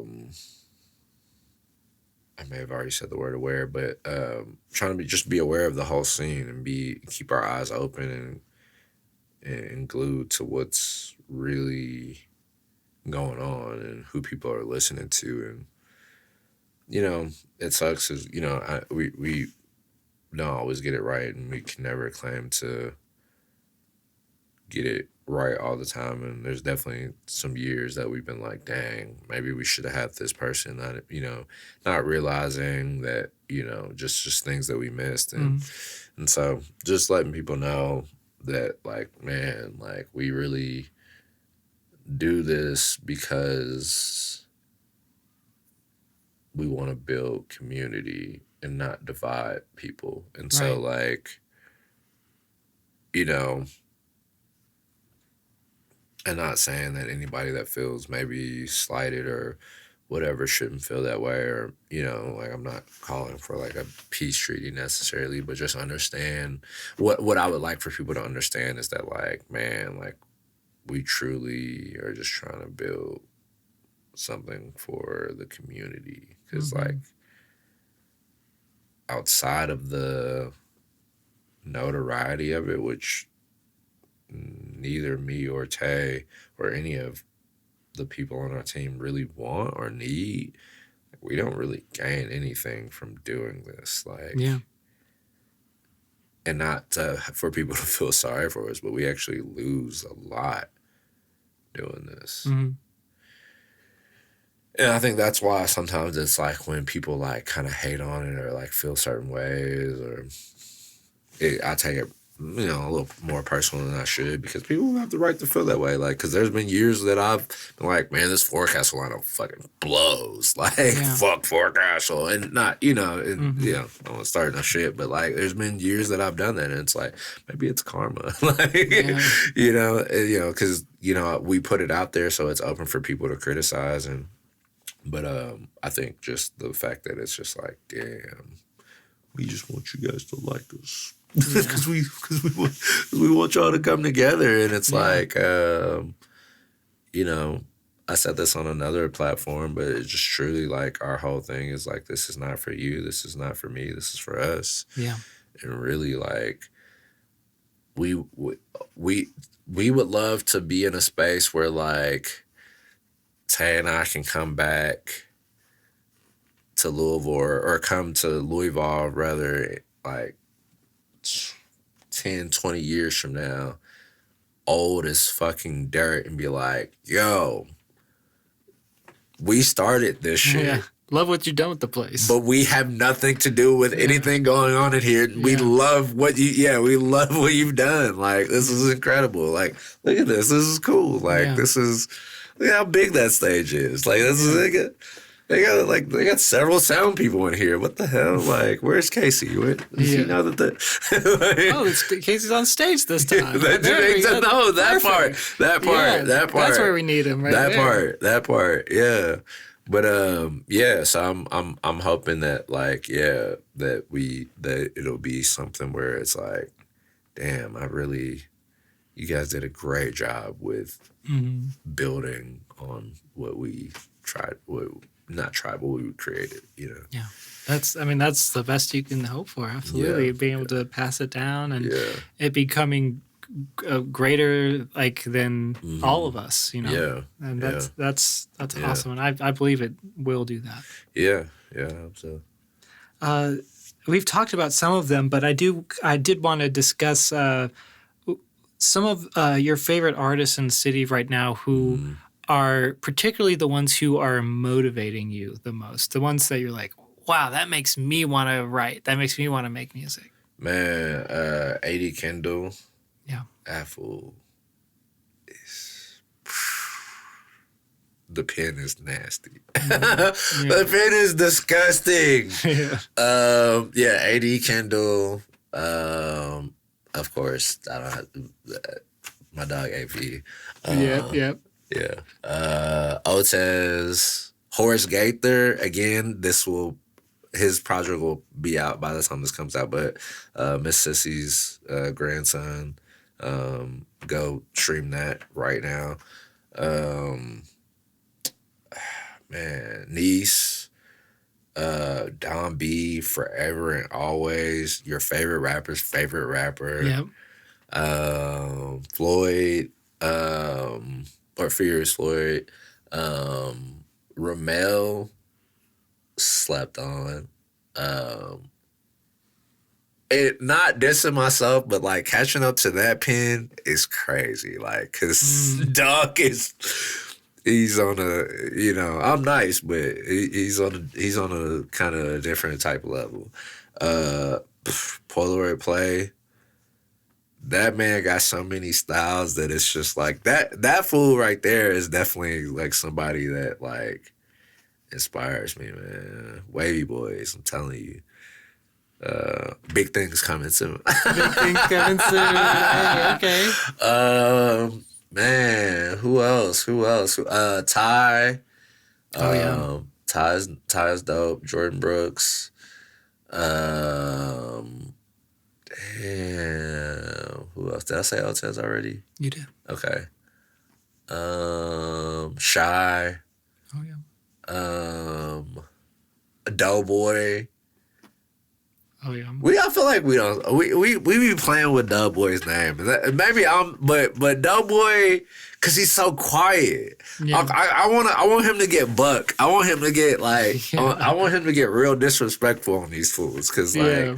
Doughboy is that's a name I want to hear more, like Me too. because he's really like that. Man, I'm trying to think of who else. I don't want to leave nobody out that I really like. Fuck with PTK. PTK works super hard, man. He does. He works so hard, dog. Like, he works super hard, man. Like that kid is like dedicated, bro. Like, it's a lot of y'all that's not really beating his dedication. Like, he's dedicated for real. I'm trying to think. Yeah, I don't want to miss nobody, but I think. Oh, Sam Newby. Sam Newby's nice. Sam Newby's dope. Oh yeah. Yeah, Sam Newby's real dope. Shout out my young homie, it's Javon. He be on the low too. Yeah. I think I got everybody. Like I said, Those are all great artists, Yeah. great mentions. I'm so glad you're able to mention all of them. Yeah, I didn't want to forget nobody. God, and if I did, like, trust me, I rock with you. Probably. Absolutely. Maybe not. I might not like some of y'all I don't really rock with. So let's go back to something I said in the intro, and I kind of want to expand on it a bit, just to say it again. The message that you bring, I feel like, is really special because you're not putting yourself above anybody else, but rather placing yourself alongside the listener, making us feel less alone in this universal experience. Mm-hmm. And the expansion on that is if we can travel in a time machine for a moment and go back to a time where the music that Kanye was making on A Beautiful Dark Twisted Fantasy felt so personal, raw, and honest. And I felt like you captured that in a way until I came to understand that, to me, you're more of like a Fonte to me in the way how you capture a real human experience and deliver it to you, not by lashing out, but by being truly genuine with the package you're delivering into your audience. And I just wanted to take a moment to recognize and thank you for that. Whoa. Wow. I take back what I said earlier. That's the nicest thing anyone ever said about me. I've never, wow, man, Fonte comparison is crazy. In any light, like, even if you're not like on like in a lyricism way, like just to even be like, Fonte is crazy, dog. And even Kanye, I love Kanye. Like, Kanye's like my favorite rapper of all time. But Fonte, man, that is like, okay, and I thought this before Doja. I want to make this very clear that I didn't just get this take from Doja. I actually used to teach when I used to teach us like a rap songwriting class, I used to break down the verse from whatever you say on the listening, like Fonte's verse, because have you ever heard that? I have. Okay, bro, the fact that he doesn't rhyme the whole like, huh? What? Yeah. What do you mean? Yeah. Like, how did you make that work? Hold on, wait. And you gotta run it back every time because you're like, there's no way that he didn't rhyme one word. You're a liar. Mm-hmm. And then he didn't rhyme one. Well, no, okay, actually, I think he does rhyme at the very, very end. Mm-hmm. And I'm like, what the fuck? That in itself was like, this man is not to be played with, bro. Like, he's that alone, verse of forever. Yeah, I agree. He is it's totally original, and I always come back to just it's so genuinely human. Yeah, it really is. Like and like the playfulness of not rhyming, and then the realness of what he talks about in some of his songs. You know, dog, man. Yeah, no, Fonte is yeah, you got me. I'm about to dig back into the Little Brother catalog and some foreign exchange, man. Absolutely, shouts out Fonte. Yeah. So let's talk a bit about artist identity.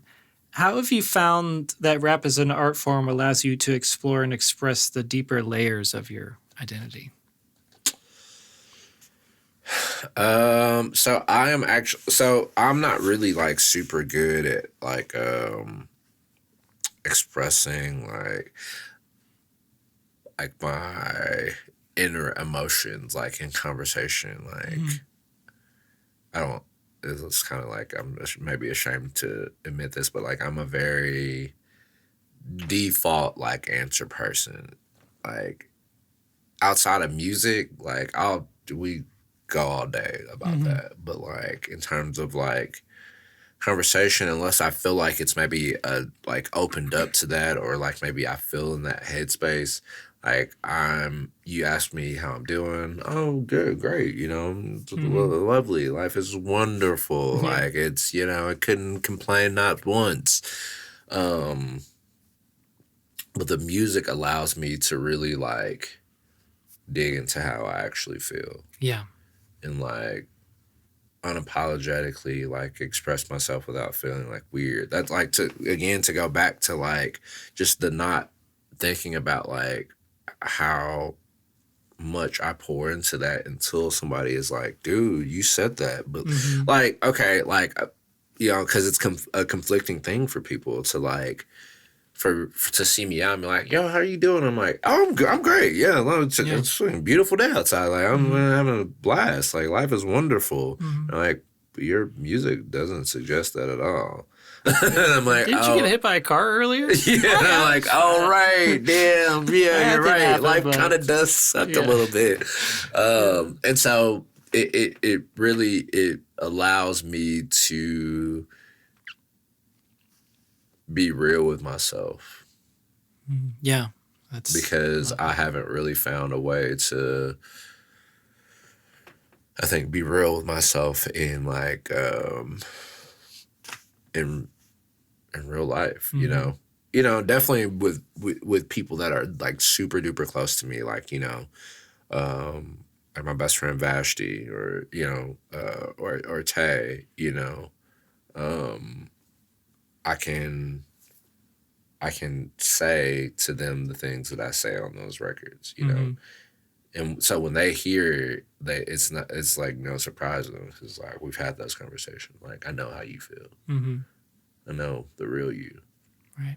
You know, so, yeah. Yeah. And we've kind of been stigmatized to not, it's in American culture, at least, it's almost rude to like say anything other than the default answer. Yeah. You know, if someone asks you how you're doing and you start unloading on them, it's like considered weird. it's considered rude in our culture. Yeah. It's like we expect the answer, do it, everything's great, everything's right. So we've been kind of conditioned to do that anyways, and so it's kind of a form of like repression, or you have to just like, okay, keep it in for and then you can get it out by writing a story or creating visual art or creating music or are now in today's age, people can make like an awesome indie video game about that experience, and tie in music, visual art, and programming all into one, and make that into an art form, and like really place somebody into an experience that they felt. And so it's like, so you almost like taken them by their collar and be like, this is what I was feeling. This is what I like. Understand me, And I think I'd love that we're moving into that era where we can get more immersive with understanding people's experience, especially in a world where it's becoming more and more oppressive towards like true emotions, and like as far as at least American culture goes. How do you in a philosophical way, how do you approach the balance between being influenced by others and maintaining originality in your music? Because I've heard of artists like this is random, but I remember as a kid hearing Celine Dion. She would like not listen to any music for like months before writing a record. She'd isolate herself. She's like, because she was so afraid of like hearing like something from some other artist and then like being like, oh, that like we've anybody who's played an instrument has had a moment where they like wrote a riff or played a few notes, like, oh, that is awesome, and then someone pops in there like, yeah, that's a Metallica song. And they're like, it is. No.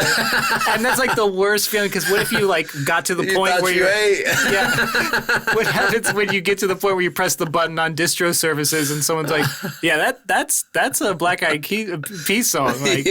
Like, so how do you approach that? That balance?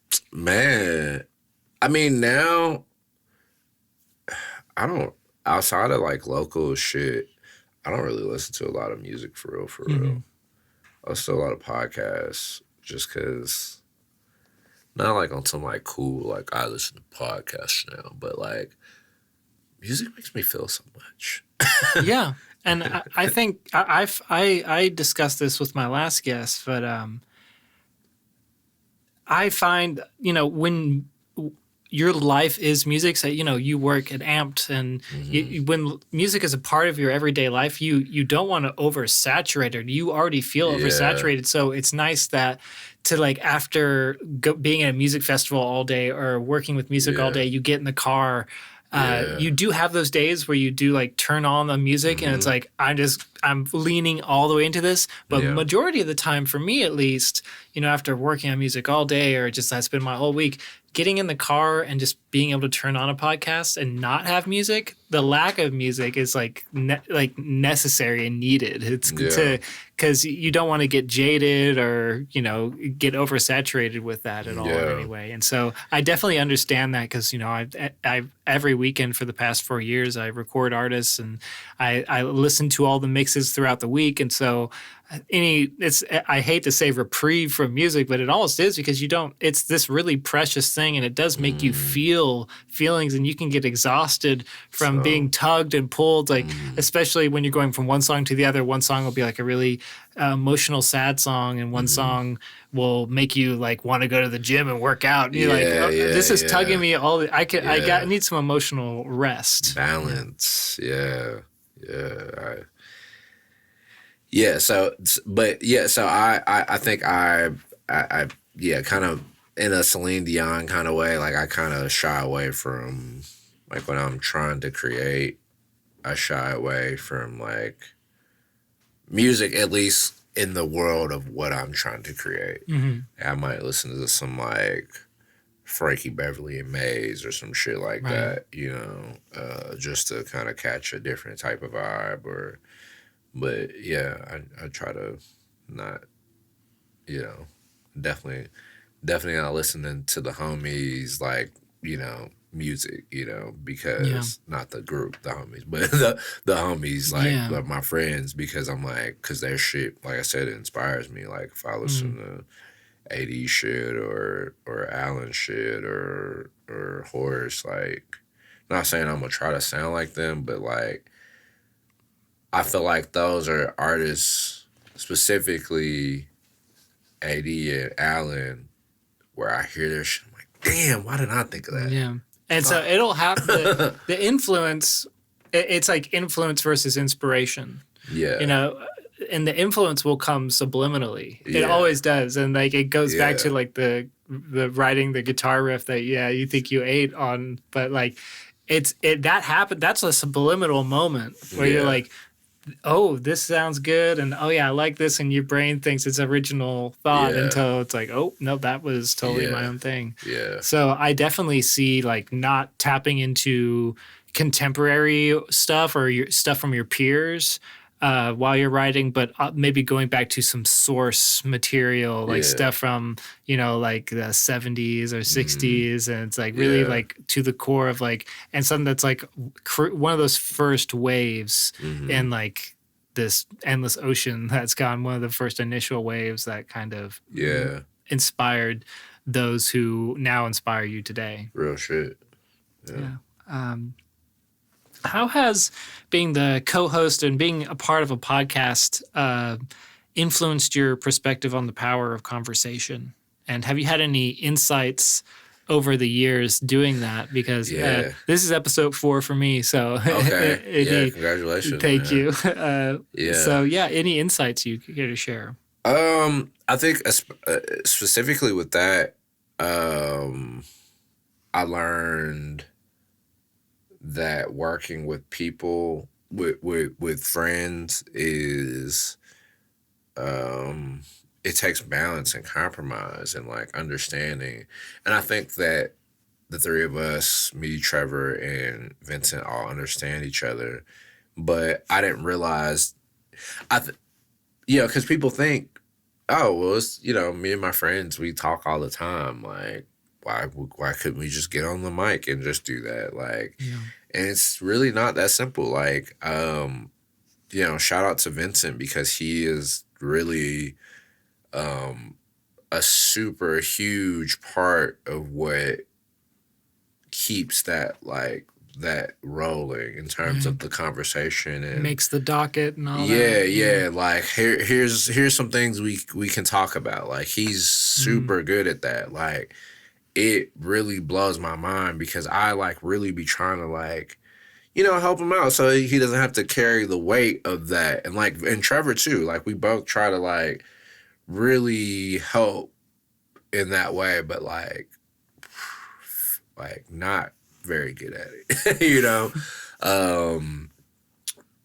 Trevor is a master with the technical part of it. In fact, actually, as the story goes, it was really originally supposed to be just me and Vincent with like Trevor kind of like coming on like, you know, as a voice here and there. At least from me and Vincent's standpoint, because I approached Vincent first with the idea of like, hey, let's do a podcast. And I was like, we could probably ask the homie Trevor to do sound for us. Like, you know. And Trevor was like, no, bitch, I'm trying to be on. Like, what's up? Like I'm not cool enough for y'all. What's up? and so we were like, oh, yeah. I guess we didn't really think about that. Okay, cool. Yeah, sure. Yeah, so it'll be the three of us. And like we just kind of floated like names around. None like the name you think this is a game means nothing. It was like literally one of the names that we came up with, and we're like, that sounds kind of cool. Yeah. And so yeah, we just kind of went from there, and yeah, it's taught me that I'm not the conversationalist I thought I was. At least in terms of like not being prompted, like the stuff that like Vincent comes to me with, like, oh yeah, let's talk. Yeah. It's a great idea. Yes, great topic. Like that. Cool. That's I'm there to look cute. Like, cause Trevor does the sound still, even like as being one of the hosts. Right. Vincent comes with the topics, and I'm just there, just, you know, cause I'm cute. I've got a really nice smile. Have great stories to tell. And that's what I you know hope to provide in some way. Like I hope because Vincent's funny too. I think that's the thing too. Is like I'm like, come on, dog. You can't be like the mastermind brain behind the shit and also be funny. Like, let me have something, bro. Like, come on, like. But we feed off of each other, especially because Trevor's more kind of reserved, and laid back until he's not. But I think we're a really good balance, and we haven't done the show in a while because it's really hard to get it, to balance all of our schedules. Absolutely. Vincent's schedule specifically is like super crazy. My schedule's just the most odd. It's not crazy, but it's super odd haphazard. Yeah, it's like it varies, and like during the week I don't get off until like 8, and so it's like by then Vincent has to probably be at work in either a couple of hours or just got off work or been working for a few hours up until that point. And then Trevor works super early, so me getting off late is not a super bother, but I'm always a touch late. And so his whole thing is like, bro, we have to be done by a certain time for me to even want to do this. And then weekends don't work for us. So it's a whole thing that we're trying to work out. And, I don't want to say that like we're going to continue or that we're done definitively, but at this point, like we just haven't really found time to forward in our schedule. Yeah, that's the toughest thing that people, when you're doing a project with other people together, is scheduling. Like, hear the most nightmare stories from D&D groups. Yeah. Who are like, we have this great campaign, we're all stoked on it, but there's like 6 people in the D&D group, and like, 5 of them got kids. And it's like it's like we to meet once a month is even like a challenge. Like when we're young, like saying like we'll meet once a week. When you're young, that sounds like, oh, that's totally doable. Once a week. I mean, we could do it twice a day. It doesn't matter. Then you get to a certain age where like once every 2 weeks is like, oh, that's still kind of a lot. And then like once a month that's like once a month is already like, damn, that's still a lot. Like I don't even know. Some months don't even work for me. Once a month is almost bad because it's like I gotta remember that. Yeah, that's true. That is absolutely true. Yeah. Is it this Friday? Yeah. It's this Friday. No, it's next Friday. Oh no, it was last Friday. Oh no. Okay. I knew I missed something.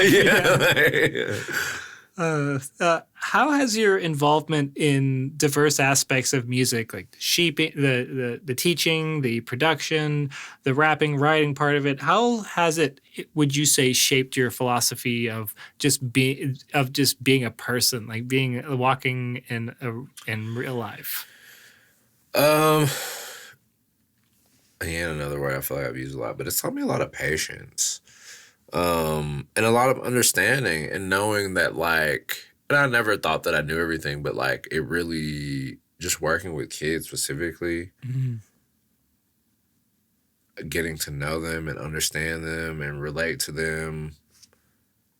It's just, it's been a tremendous thing for my character and just like my growth. I like that. Yeah. Many young artists find solace in their work, but a lot of what would a message to young people dealing with the anxiety of making art and then having to present it to the world? What would, if you could give them any advice, what would that be? Like, maybe you have kids at AMP to say, like, I'm kind of anxious about putting this out. This is very personal. I don't know if people are going to look at me different. Like, because, like, the first person it's almost, sometimes I feel like when I craft a song, it's almost not, I have more in mind to tell it to a stranger than to tell it to my best friend. And so what would be some advice you give to a young person who like is struggling with the anxiety of releasing music that's very personal to them? Ooh.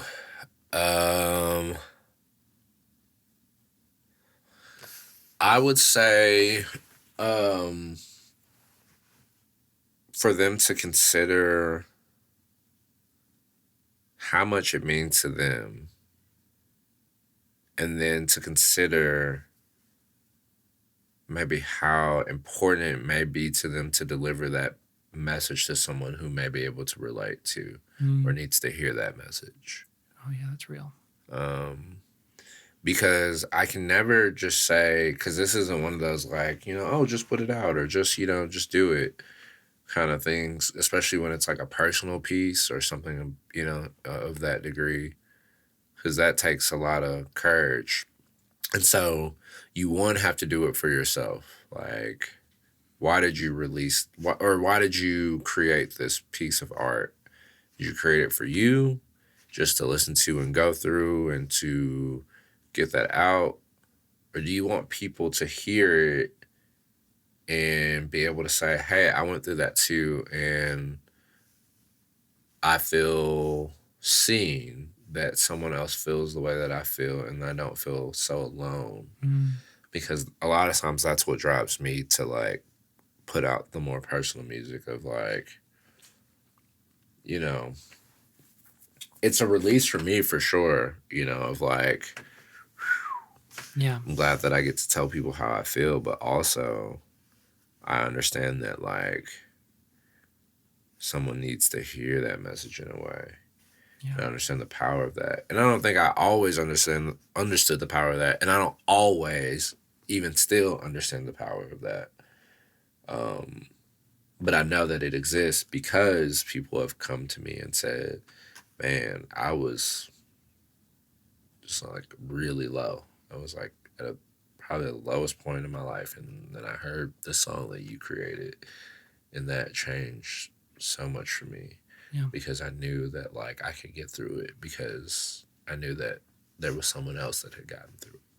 I was like, damn, that's crazy. Yeah, and suddenly becomes so much bigger than yourself. Yeah. I think that's an amazing answer. I mean, just knowing that you're not just doing it for yourself, but you can help others who don't have the means to make that music right now, or the desire, but still need to feel seen and heard and understood. And also not just say like, oh, I've been through that too, but you've been through that and you made it out to the other end. You made it out okay. And so I hope that I can make it out okay out of this situation too. For real. And I don't want that message to be construed as you should put it out because someone else is going to relate to it, or someone else is going through that. You have to make that decision. You have to make that decision for you, and is that important to you? Yeah. Like, because if it's, and maybe I shouldn't say important, because maybe it is important to you for someone to hear that message, but do you feel comfortable with the power, with that kind of, having that kind of power, that kind of, energy over someone? Like, is it worth it to you to put yourself out there just for maybe one person to say, thank you, I appreciate that word, Because if it's gonna torture you to put that out, or embarrass you to put that out, just for the sake of like making other people maybe feel seen, it's not really, to me, worth it. You want it to be like, you want it to have that emotion of, oh, I got this off my chest, I can put it out there. Not the you want to have that feeling, and it's not too much of that apprehension. Because even those times where people come up to me and I'm kind of embarrassed by like, or maybe not embarrassed, but like kind of like dang, like I did say that, like, that moment passes so quickly, because I'm like, but I'm glad that someone knows. Yeah. I'm so glad that someone knows and someone cares. Absolutely. Like, damn, like, okay. I totally agree. That's great advice. Yeah, and I'll try to remember that myself too. But yeah, considering all those aspects is really important. Yeah. So I'm curious of what your lyric writing process is like. Do you start with a theme or a phrase or like a feeling, or do you let the beat draw it out of you, or do you have approach a beat with a feeling and superimpose it on it? How do you think I'm sure it happens in all sorts of ways, but what do you find the most common? The most way, common is the beat. Drawing it out of you. Yeah, the most common is the beat. I almost never, unless it's a song that somebody sent me and they're like, hey, this song is about this. This song is about that.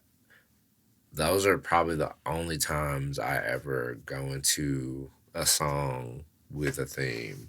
Yeah. Sometimes the second verse might be theme-ish because the first verse, and I was established that theme. Yeah, I was like, well, the first verse was kind of so second verse, I'm gonna keep that same kind of energy.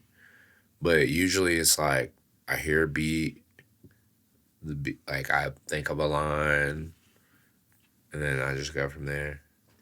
Like whatever thing I think of first that rhymes or makes sense. And sometimes it doesn't even rhyme. Like sometimes it'll be like Fiji water on the brown table. Like some Fiji water on the brown table. And that sounds kind of fire. What can I go with? We can go with that. Yeah, absolutely. Yeah, I love those moments where there's suddenly weird alliteration that happens that you're not expecting, or somebody. I've had artists in here and their friend says something like, "Say that again." Yeah. Oh, I love the way that sounds. I love the way that sounds just like saying it and then just starting an idea from there. Yeah. And I think that goes back to like songs that don't have to come from this cathartic kind of richly emotional things. Like sometimes you do just want to listen to that Currency song that is just about having fun and being cool, and like that's what you need, because I'm not trying to like have a existential experience while like I'm at the gym. Like I can't, I'm not trying to listen to some really conscious or devastating rap while I'm like at the gym. Sometimes like sometimes I want to listen to Juicy J because I just want to have fun and be entertained, and he does that so well for me that all music has its place, and so finding that place for you and what you're looking for is always important, and I really respect that. I appreciate that. What is the most memorable moment that you've experienced on stage for a live performance that you would say, or one of them at least? Man, that's kind of hard to remember.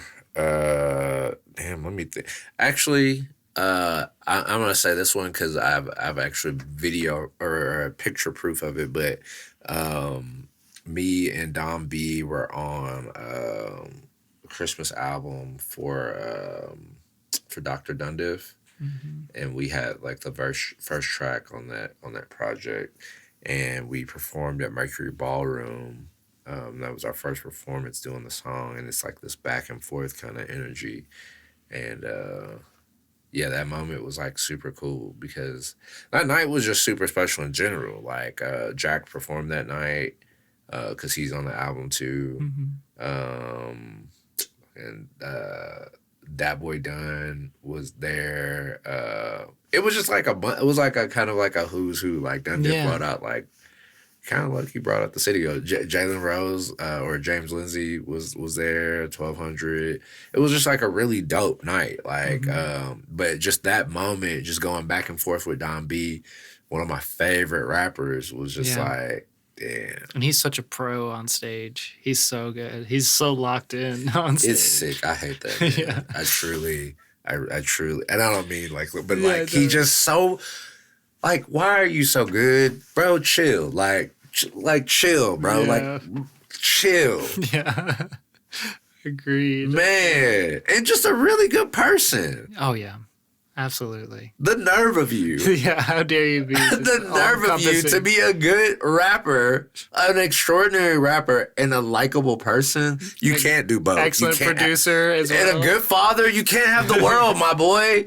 You can't. I'm sorry. You gotta let one of them go. Not the father one. You kind of gotta hold on to that one. But plus, like on the thing that you just like see as a hobby, your video games, you're just casually #1 in the world in Rocket League. Rocket League? #1 in the world? He was the first person to introduce me to Rocket League. And that was one of the most frustrating experiences of my whole life. Just ever, bro. Because it had just come out. And son was, I mean, not son, because I don't want to, but my dog was nice at it from jump. Oh, yeah. from a jump. I'm like fumbling over this controller, bro, and I'm just like, and he's trying his hardest to like give me the game, and I just could not get it. Mm-hmm. But yeah, no, he's dumb nice at Rocket League. Yeah, I remember like Brad, he had said, "Oh yeah, he's like #1 on Rocket League right now." I'm like, Rocket League? Yeah, what? I remember I got out my Switch and I looked at the leaderboard and there's his name. That's sick. #1. I was like, oh my God. And they sent him his own jersey and everything. It's like insane. And so, yeah, he's just locked in on stage. The nerve of you, for real. The nerve. Speaking of that energy, like being locked in on stage, like how do you approach like connecting with your audience during a show? We mentioned eye contact earlier, but what energy are you hoping to like share with that audience, and how do you approach a live performance? Like, do you have any like maybe pre-show rituals that you do, or do anything to prepare for that night? And I know you do it a lot now, so those things may have kind of faded. Yeah. Like, because some people, you know, sometimes it's just you pull up to the show, get out of the car, and you go right on stage. Yeah. But like, when you do think about the audience, like having them in mind, like what are the most important things you hope for the audience to get out of a show? The most important things that I hope that an audience member gets out of the show is that I feel like I keep saying this, and I was like, damn, I'm trying to find a better way to say this, but I hope that they understand that like that they are seen, and that there's light for them, or at least I'm hoping that there's light for them, because I genuinely can't promise that, and I hate being like that. There's always light, but you know, I think there's a strong possibility for light. Yeah. And I want people to understand that they shouldn't be afraid to express themselves, even if I am.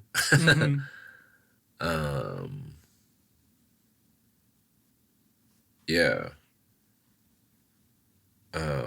In terms of that specifically, but like in terms of maybe the more literal preparation of maybe also what you meant by that question is just like,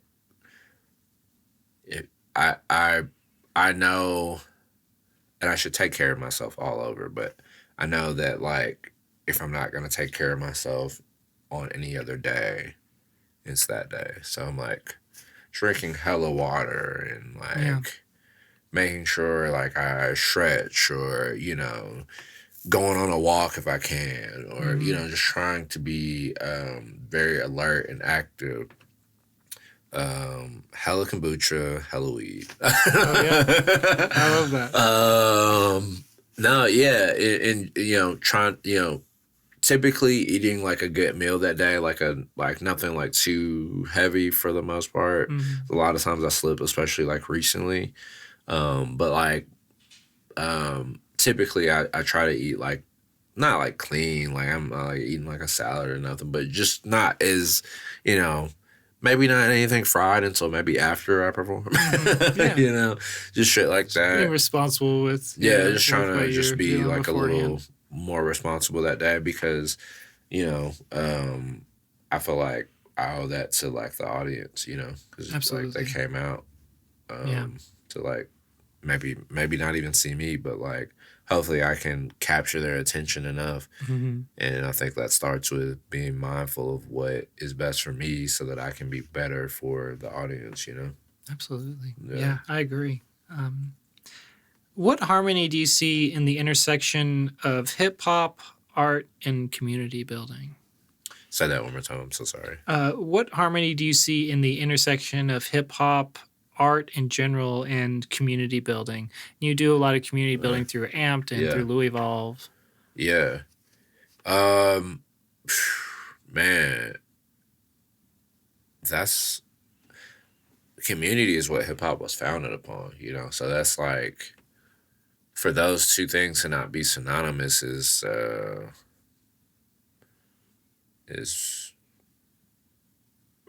false. Like it's not. I'm so glad you say that. Yeah. As a lot of times I have artists come here and they feel that hip hop is an island, you know, and it can feel that way. It can feel that way. But you're right in saying that it didn't start that way, and like its genesis is through community, and but it can feel that way in this day and age for young people to feel like, you know, I'm just my own team. I'm by myself, and it's just me and my Instagram account or whatever versus the world. And as much as I love like that Kendrick Lamar like energy of like it's just big me, like that shit is not it. Like it's fun. Like, and I think rap should be competitive in that way. Like, you know, and you know that shit's gotten a little ugly, and we don't have to go into that. But I do think this shit is way better when we work together. Like, yeah, I can say like I'm a better rapper or whatever than whoever, and like maybe I shit on whoever, but like, bro, let's actually like work together though. Absolutely, let's collab. Let's do a song together. Yeah, let's do some shit. Yeah. I totally agree. Yeah, they're all interconnected. I think it's just good to just put it out there and say like they're and I love that you said, you know, community and hip hop are one. That one does not exist without the other. Literally, like as corny as it sounds, it started off in the park with Cindy Campbell needing some money for school clothes. And so she went to her big brother and said, "Hey, we putting on a party. You DJ. So we gonna have you DJ. We're going to charge people to get up in this mug, and we're going to raise some funds as a community for us as kids to be able to go to school." And, like, people was with that. Like, you know what I'm saying? Let's run them some money so they can have some fly to go to school in. You know, that's community. Yeah, that's such an important story to tell, too. Yeah. How do you overcome personally creative blocks when they inevitably arise? I know you said you kind of let those moments pass, but do you ever I guess openly just attack those like moments like of like creative blocks, like I'm just gonna get past this, overcome this, and if not, I know if you just like I'm just waiting until that moment, I'm not gonna force it. But what would you maybe say to one of your students who is like, I almost got this song done, but I'm right at the end and I'm blocked. I got creative block. Like, what do you find that helps people the most when they get to that block moment? I say step outside. Go live some life for a little minute, and then come back to it. But like if you're like that's on my kind of more philosophical kind of like thing. If we're talking on like a time crunch kind of thing, like still kind of the same kind of idea of like, okay, step outside, walk away for a second, think about all the reasons that you started this verse or this song or whatever it be, or whatever creative space you're in, and let that try to guide you or inspire you, you know? But like if there's an opportunity where it's like it's no rush, I don't need to finish this now. Excuse me, that was gross.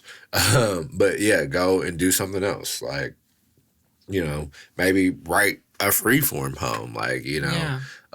One man, and I still use this tool to this day, but one thing that Otis Jr., I don't know if he even still does this, but he was telling me when he gets writer's block, he just writes haikus because they're like pretty easy to write. Like, you know, it's 575, it's super short.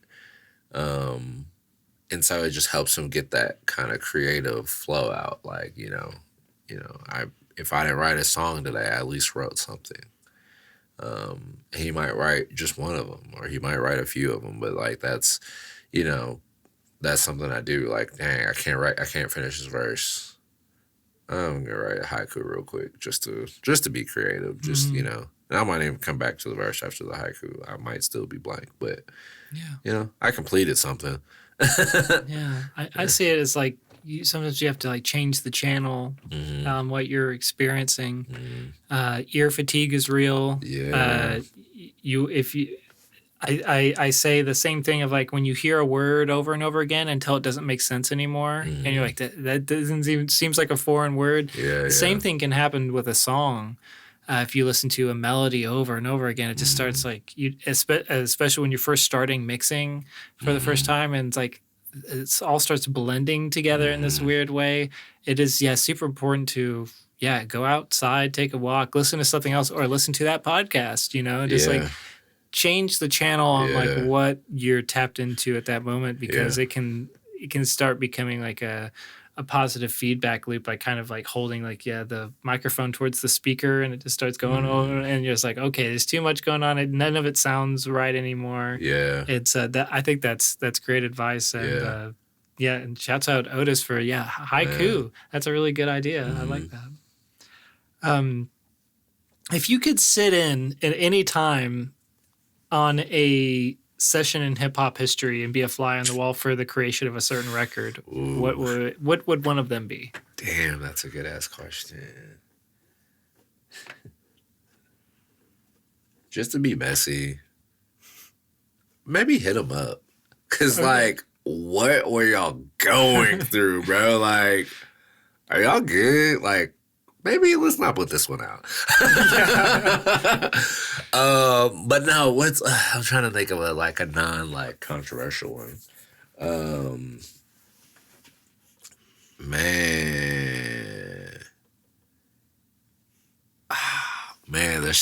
I feel like there's so many that I can't even think of one.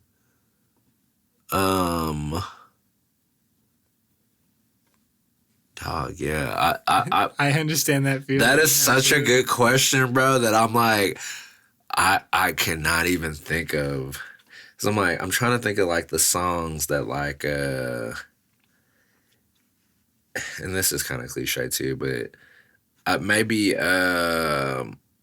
Jay-Z doing You Don't Know from Blueprint.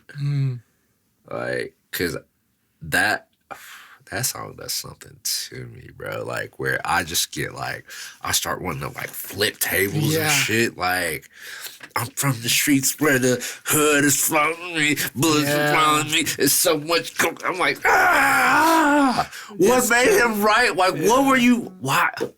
And just to see like the look on the engineer's face too when he first pressed record and he just did it, and like the engineer being the first person to hear it outside of him, and just like what was the look on his face? Like, bro, the people in the room, was there people in the room? It's like, did Jay-Z ask him to turn all the lights off in the studio? It's like, what was? I imagine what was you like, bro. Are you good? Like, what is what's happening?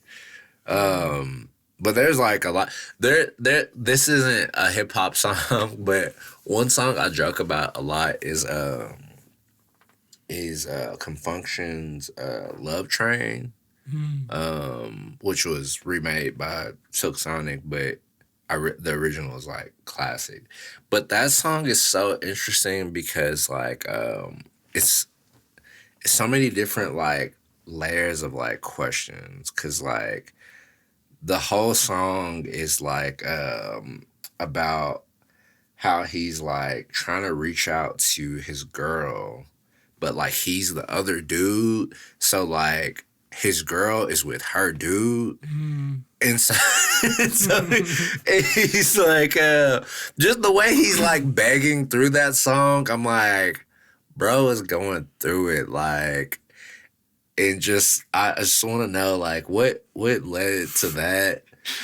It's mostly R&B songs where I have questions about, like, why you just made me feel like that same way, like, about R&B songs. Like, I want to hear the recording of Usher's Confessions now. I would love to say, like, what led up to this? This obviously has some experience. That one, I kind of sort of know because I was watching a podcast where Jermaine Dupri was talking about that. So he wrote a lot of those songs. Okay. And a lot of those songs are based on his life. Mm. And he was talking about like even like Confessions, I think part 2, like that was a situation that he was going. That like, felt too real. Yeah, that like felt he too was real. actually going through that shit. And was like, he was like, yeah, I was just, I was fucking around and I had a girl here and my girl was back home and the one girl was saying she was pregnant and it was just, I was like, damn. What can you do but write a song about it when, like, as an artist, when you're going through something like that? I don't know, bro. Because, I don't know how you, because I don't think I could do it. Like, that's a very personal one. That one right there is that's like, one of those, like, do you want to put this out or is this between you and the... yeah, because you might get punched in the face off some shit like that. Yeah. What another one real quick? Make Usher sing it. Right, yeah, that's the one. Yeah, she'll like it that way. Yeah. That's also funny too to think about, like hearing like your situation about like a dude or a person that you were like seeing, but hearing another person singing and being like, yeah. I know you didn't play me, but this is about me. Like this is about me. Like what? Yeah, no, that's funny. But okay, so another song I think about a lot with the lyrics and just would have liked to been in the session just to be like, what are y'all talking about? Jodeci. They got this song called Fiendin'? No, it's not Fiendin'. Damn, I can't think of the name of the song now. But Casey opens up the song and he says some shit like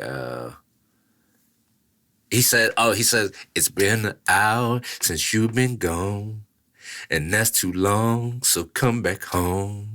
Can't live without you. I'm like, bro, she been gone for an hour. You're tweaking. Like, chill or relax. Like, it's like, bro, you need help. Like, this is not healthy. Like, I'm kind of concerned for Shorty because, like, it's not been that long, bro. Like, she barely even left the driveway. Like, an hour?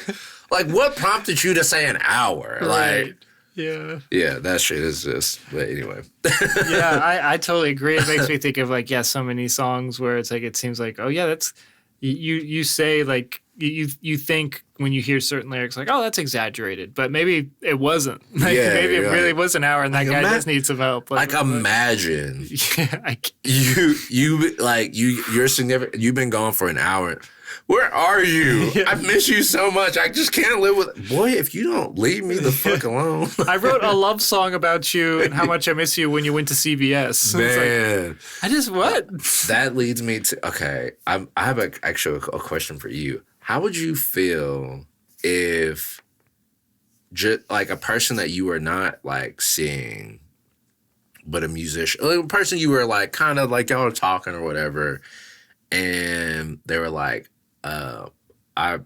I made something for you. Like, how would you feel about that?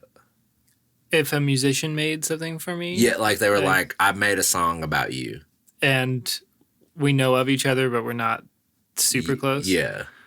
That would be, I'd feel conflicting emotions of, this is odd and unexpected. And also, like, you want to be, thankful and grateful to that. Yeah. But it depends on, if it was like a love song or if it was just like, I really appreciate you, bro.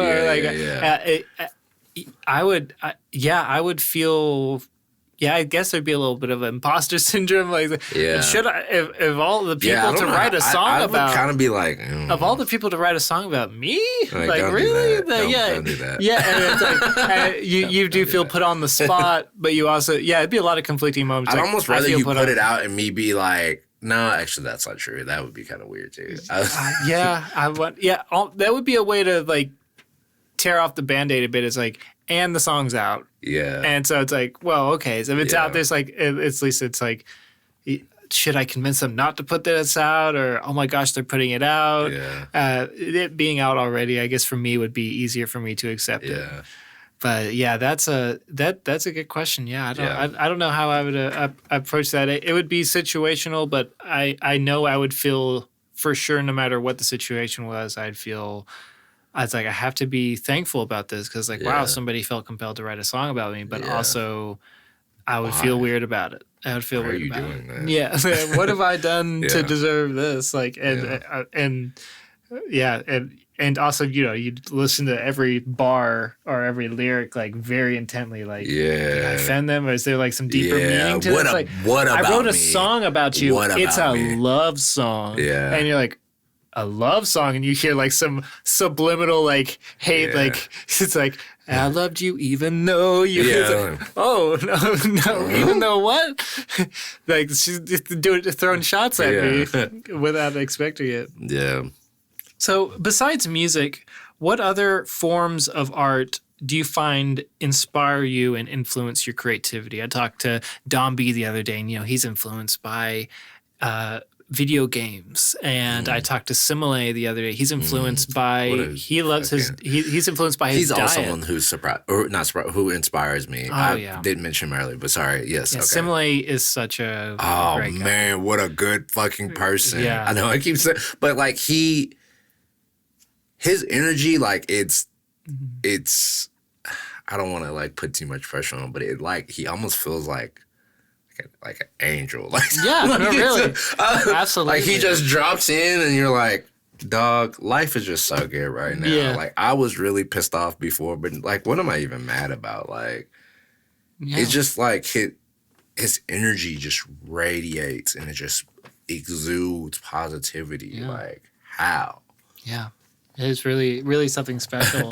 But sorry, okay, similar. Yes, and he gains inspiration from like anime and Dom from video games and other artists through other forms of art. I had some artists like they love going to Speed Art Museum every time they have a switch out of the new touring acts that come through, or the new touring like art pieces, and they're like, I get a lot of influence from that.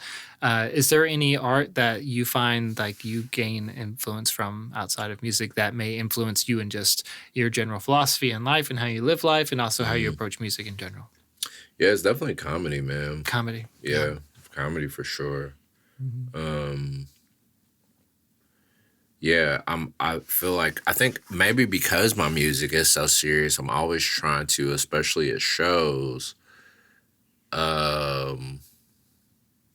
push that like that narrative of like, look, this is heavy, but we can laugh. Like we can, we can have a good time. Like comedy is definitely one of those other art forms that like I even try to put it in my music in some ways, I would say that. What other forms of art? Film, for sure.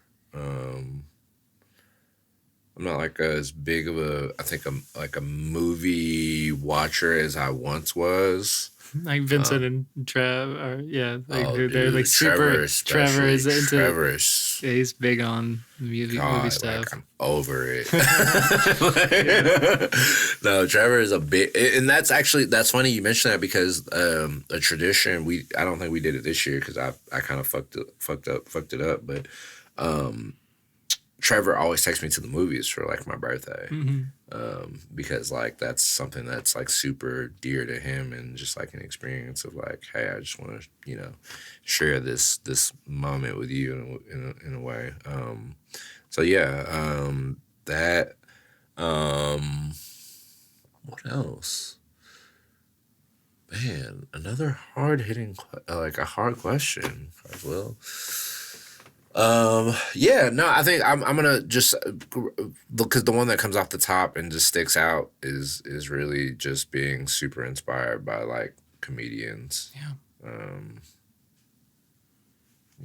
And I do hear it in your music, and you're super right in and I haven't thought about this often, but obviously comedy is this form of art that's so gracefully at times, when it's done well, but it can so gracefully take a very heavy topic and bring levity to it and help us work through it in a really positive way. Yeah, and bring levity to topics that are just like uncomfortable to talk about. But if you can, when you hear that relief and that like break in the room where everybody kind of like, because there's a tension that builds up when you're talking about something heavy, and then there's that release of everybody going collectively like, oh, we're all working through this together, and we're finding some levity, and we're finding some comedy in this moment, and we're all able to work through that experience together and realize like, you know, it's not all bad. You know, we can all we can find some light even in the darkest of places. Real shit.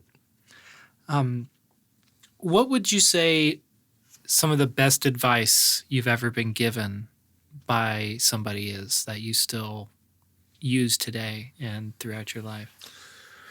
I don't know. I don't know if I would say best advice, but something that I still use and still think about consistently is my dad. When I was younger, when I was starting my music journey, I had a friend that I was really like hell bent on like me and him like starting music together. We're gonna start like a record label, and we're gonna like be the new Chad and Pharrell. Like that was like our whole plan. And he just wasn't really like into it. Like he just wasn't very dedicated to that. And it was just like, it was like kind of hurting my feelings a little bit. And like kind of killing me out and making me not, I was like, damn, like I thought I had a partner, you know? Yeah. And so my dad was just like, hey man, something you have to realize is that like not everybody's dream is your dream.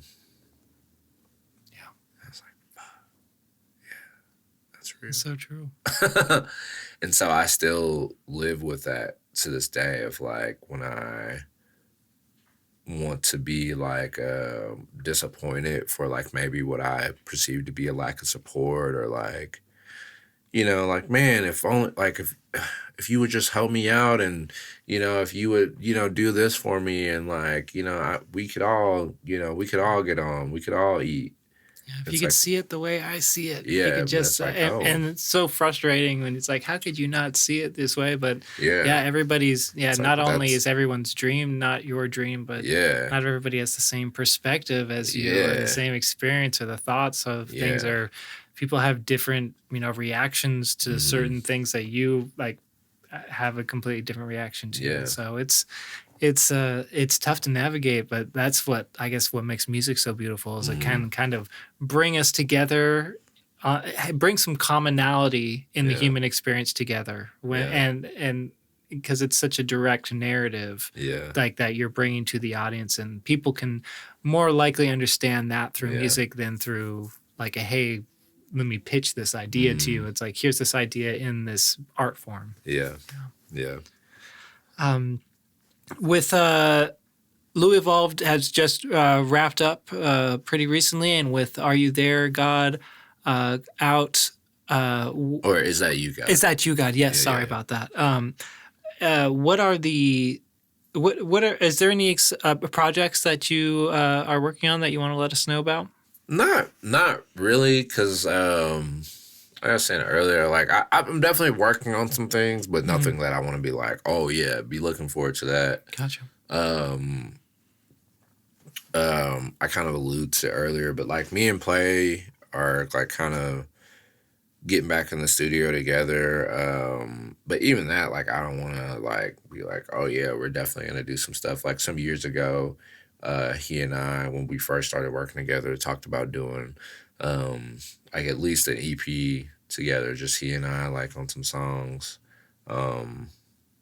He's consistently in a creative space, but I think like I said, I'm not always in that creative space. So I think it's really just waiting on me and kind of push the button, because he's super ready. So you know that may come, you know, at some point. I know he's definitely not holding his breath, because he's doing, you know, his own shit. But hopefully at some point, you know, he will, you know, continue to be patient with me and kind of waiting on that so we can, you know, give that to the world at some point. And then I've got a few different projects that are close, but I'm just so like nitpicky, man. Like I just you know, I could put them out as like songs, and I've gone back and forth like, oh, just release them as just singles, and I'm like, no, I want to do a whole thing, and Wu told me not to put out any more whole projects, and I, he knows best, but still I'm like, but I want to as an artist, it's my art, so I'm like, I'm kind of back and forth of like, do I listen to the homie and like his really solid sound advice, or do I, as an artist, do what I want to do as a fucking bonehead? But so we'll see. The story is still unraveling.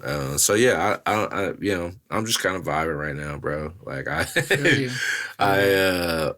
told PTK after I dropped You Almost Grew on Me like a couple years back that I had like some shit in the tuck, and that's still just so he knows that shit is still in the tuck. Awesome. So because he kind of pressed me a couple times like, bro, I thought you said you had a few different projects coming out, and I was like, I do. I just don't know if I want to put them out now. At the time, I was very much like, I love this, and now I'm like, it's maybe it'll come out, maybe it won't. So, I'm just really kind of at a point, man, where I'm like trying to get back to like finding myself, which is wild because like I'm pretty damn old, and so like people like at your grown ass age, but the journey never stops, man. So right now, never does. Absolutely, man. People rediscover themselves at all points in life. Yeah, and I think that's what makes this so great, this journey. Once again, like discovering yourself as an artist, but also as a person, that changes throughout your whole life. And if you knew who you're going to be and you were going to be that person for the rest of your life, I mean, that would take away from that journey. Yeah. For sure. Yeah. Yeah. Man, that's, you said it. You said it all right there. But yeah, so that's what I'm on right now. Catch me at Waitlist probably soon. Doing a float. Nice, yeah. A few people swear by that, and I'm like, I just feel like I'm not a claustrophobic person, but I feel like that would unlock some fear inside me. No, it's lit. It sounds pretty fun. Because I will say, like, my first time doing it, I'm gonna be real with you. The first like 30 to 40 minutes was terrible, bro. Because I wouldn't allow my body to just let go. Right. And which is wild because the water is shallow. Mm-hmm. It's like dumb shallow. And you would think the tank is small, and like you said, you would feel claustrophobic or like, damn, like am I boxed in, or like what if I get stuck in here? Or like one, there's a light and you don't have to turn the light off. I highly recommend turning the light off. There's a light in there, so it's not like it's completely dark. And even with the light on, I would say still close your eyes and still kind of like lay back and kind of let go. But like the first like 30 to 40 minutes was awful, like I said, because I just couldn't get my body comfortable. I think at the time I had a cut, and so it's salt water, and so like there's that was like painful trying to get through that moment of like, damn, I'm uncomfortable. But so I laid there, finally let my body go. I laid there with the light on, and I remembered that whoever was working at the front was like, I recommend you turning the lights off, and I was like, I'll try it. Yeah. And at first, then that uncomfortable came back, and I was like, yeah. And then I finally let go, and I was like, damn. And then once I finally like was really in it, the music started, and I had to get out, and I was like, no. And I was like, I have to come back. And then the second time was like, was the experience that I probably wanted to have the first time, the whole time. And I haven't done it a bunch. Like, I don't go a whole lot. I probably do it maybe 2 to 3 times a year. Like, if I could, and you know, not to like, because their prices are reasonable, but like when you budget like an asshole like I do, it doesn't work. But like, if I could afford it, like within my budget, I would do it pretty often. But like, it's super attainable. They even have like a membership that you can do, and it cuts off like a lot of the, I don't know why I'm doing promo for them, but I'm really, because of the benefits of the floating, like, just because if nothing else, you get to sit in a space for an hour and a half and be unbothered. Yeah. Meditation. No phone, no, like, you know, it's so rare these days. You have to deal with yourself. Like, it's a really, like, it's low key. It's slight like a trip. Like, I was just about to compare it to acid. it's slight like a trip, you know what I mean? And I don't want to say that to like scare people or nothing like that, but it's some shit that, like, at one point, like, I was like, because the water is shallow, but I felt like I was like, like, whoa, like, I'm falling into this like abyss, but like not in a bad way, like not like it was just like, whoa, this is, where did that travel to? Wow, that sounds like a journey into consciousness. Yeah, and like dog, I need one soon, like real soon. Like, you've inspired me, absolutely, and I'll remember to surrender. Yeah, that's the one. I'll remember that. That's major.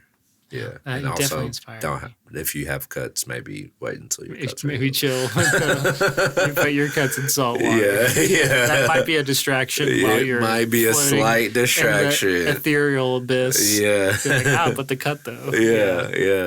Yeah. Well, Dave.Will.Chris, your music is out everywhere. Music is sold. Yep. And you mixed my last project. You did an incredible job. Thank you. And perhaps we'll see you in the credits of a 48-hour film coming up. But I wanted to thank you so much for taking the time to be here. This was an excellent talk, and I learned a lot, and so I really appreciated everything you do. So until next time, I appreciate everything you do, man. I hope you have a really good one, man. Thank you so much. Thank you. Yeah. Can I don't know if it's because I know you just do your outro. I don't want to fuck everything, but you're like, you talk about me, but like, you're one of the most genuine, nice people that I've ever met. Your energy, you and Simile are a lot alike in that, like, it almost feels like y'all just like come out of nowhere and just like this beacon of hope and inspiration and like and light and like hope, like truly, like, damn, like there are good people in this fucking world, thank God. And I just appreciate that shit. That means the world. Thank you so much. And especially the comparison to Simile, because I strive to be like him, and he inspires me. Yeah, and not saying y'all, but like just that energy of like, damn, like I feel loved and appreciated. Like I feel safe. I feel like I can open up and say whatever is on my mind, and you won't look back at me like a weirdo. And even if you don't have anything to say, like I know that you're like, you're there and you're listening and you're understanding, and I appreciate that shit. I thank you so much. That means the world to me, man. Thank you. And I love doing this, and I started doing this whole conversations interview thing because there's so many times we go to shows and, you know, we see people that we respect and care about and want to talk to, but we can't have those conversations, those full conversations at the show. Yeah. You know, you got to do a lot of the, how's you going? Things are going great. You know, even if you did just get hit by a car, you still give those because they're about to perform or you're about to perform, so you don't need to have like this deep and you're also yelling at the time like, you're going through what? I'm going through a lot right now. What? And it's like we'll talk about it later. You couldn't get in the lot. Yeah, exactly. And so I feel like this is a way I've found like I can have these conversations with people and also open up, I guess, the lane for people to just have these more human conversations more often. Yeah, I appreciate that. I really appreciate the kind words. Yeah, Thank man. you. I needed it this night more than you could ever know, my dog. I appreciate that. Yeah. Thank you for being on, man. Yeah, appreciate it.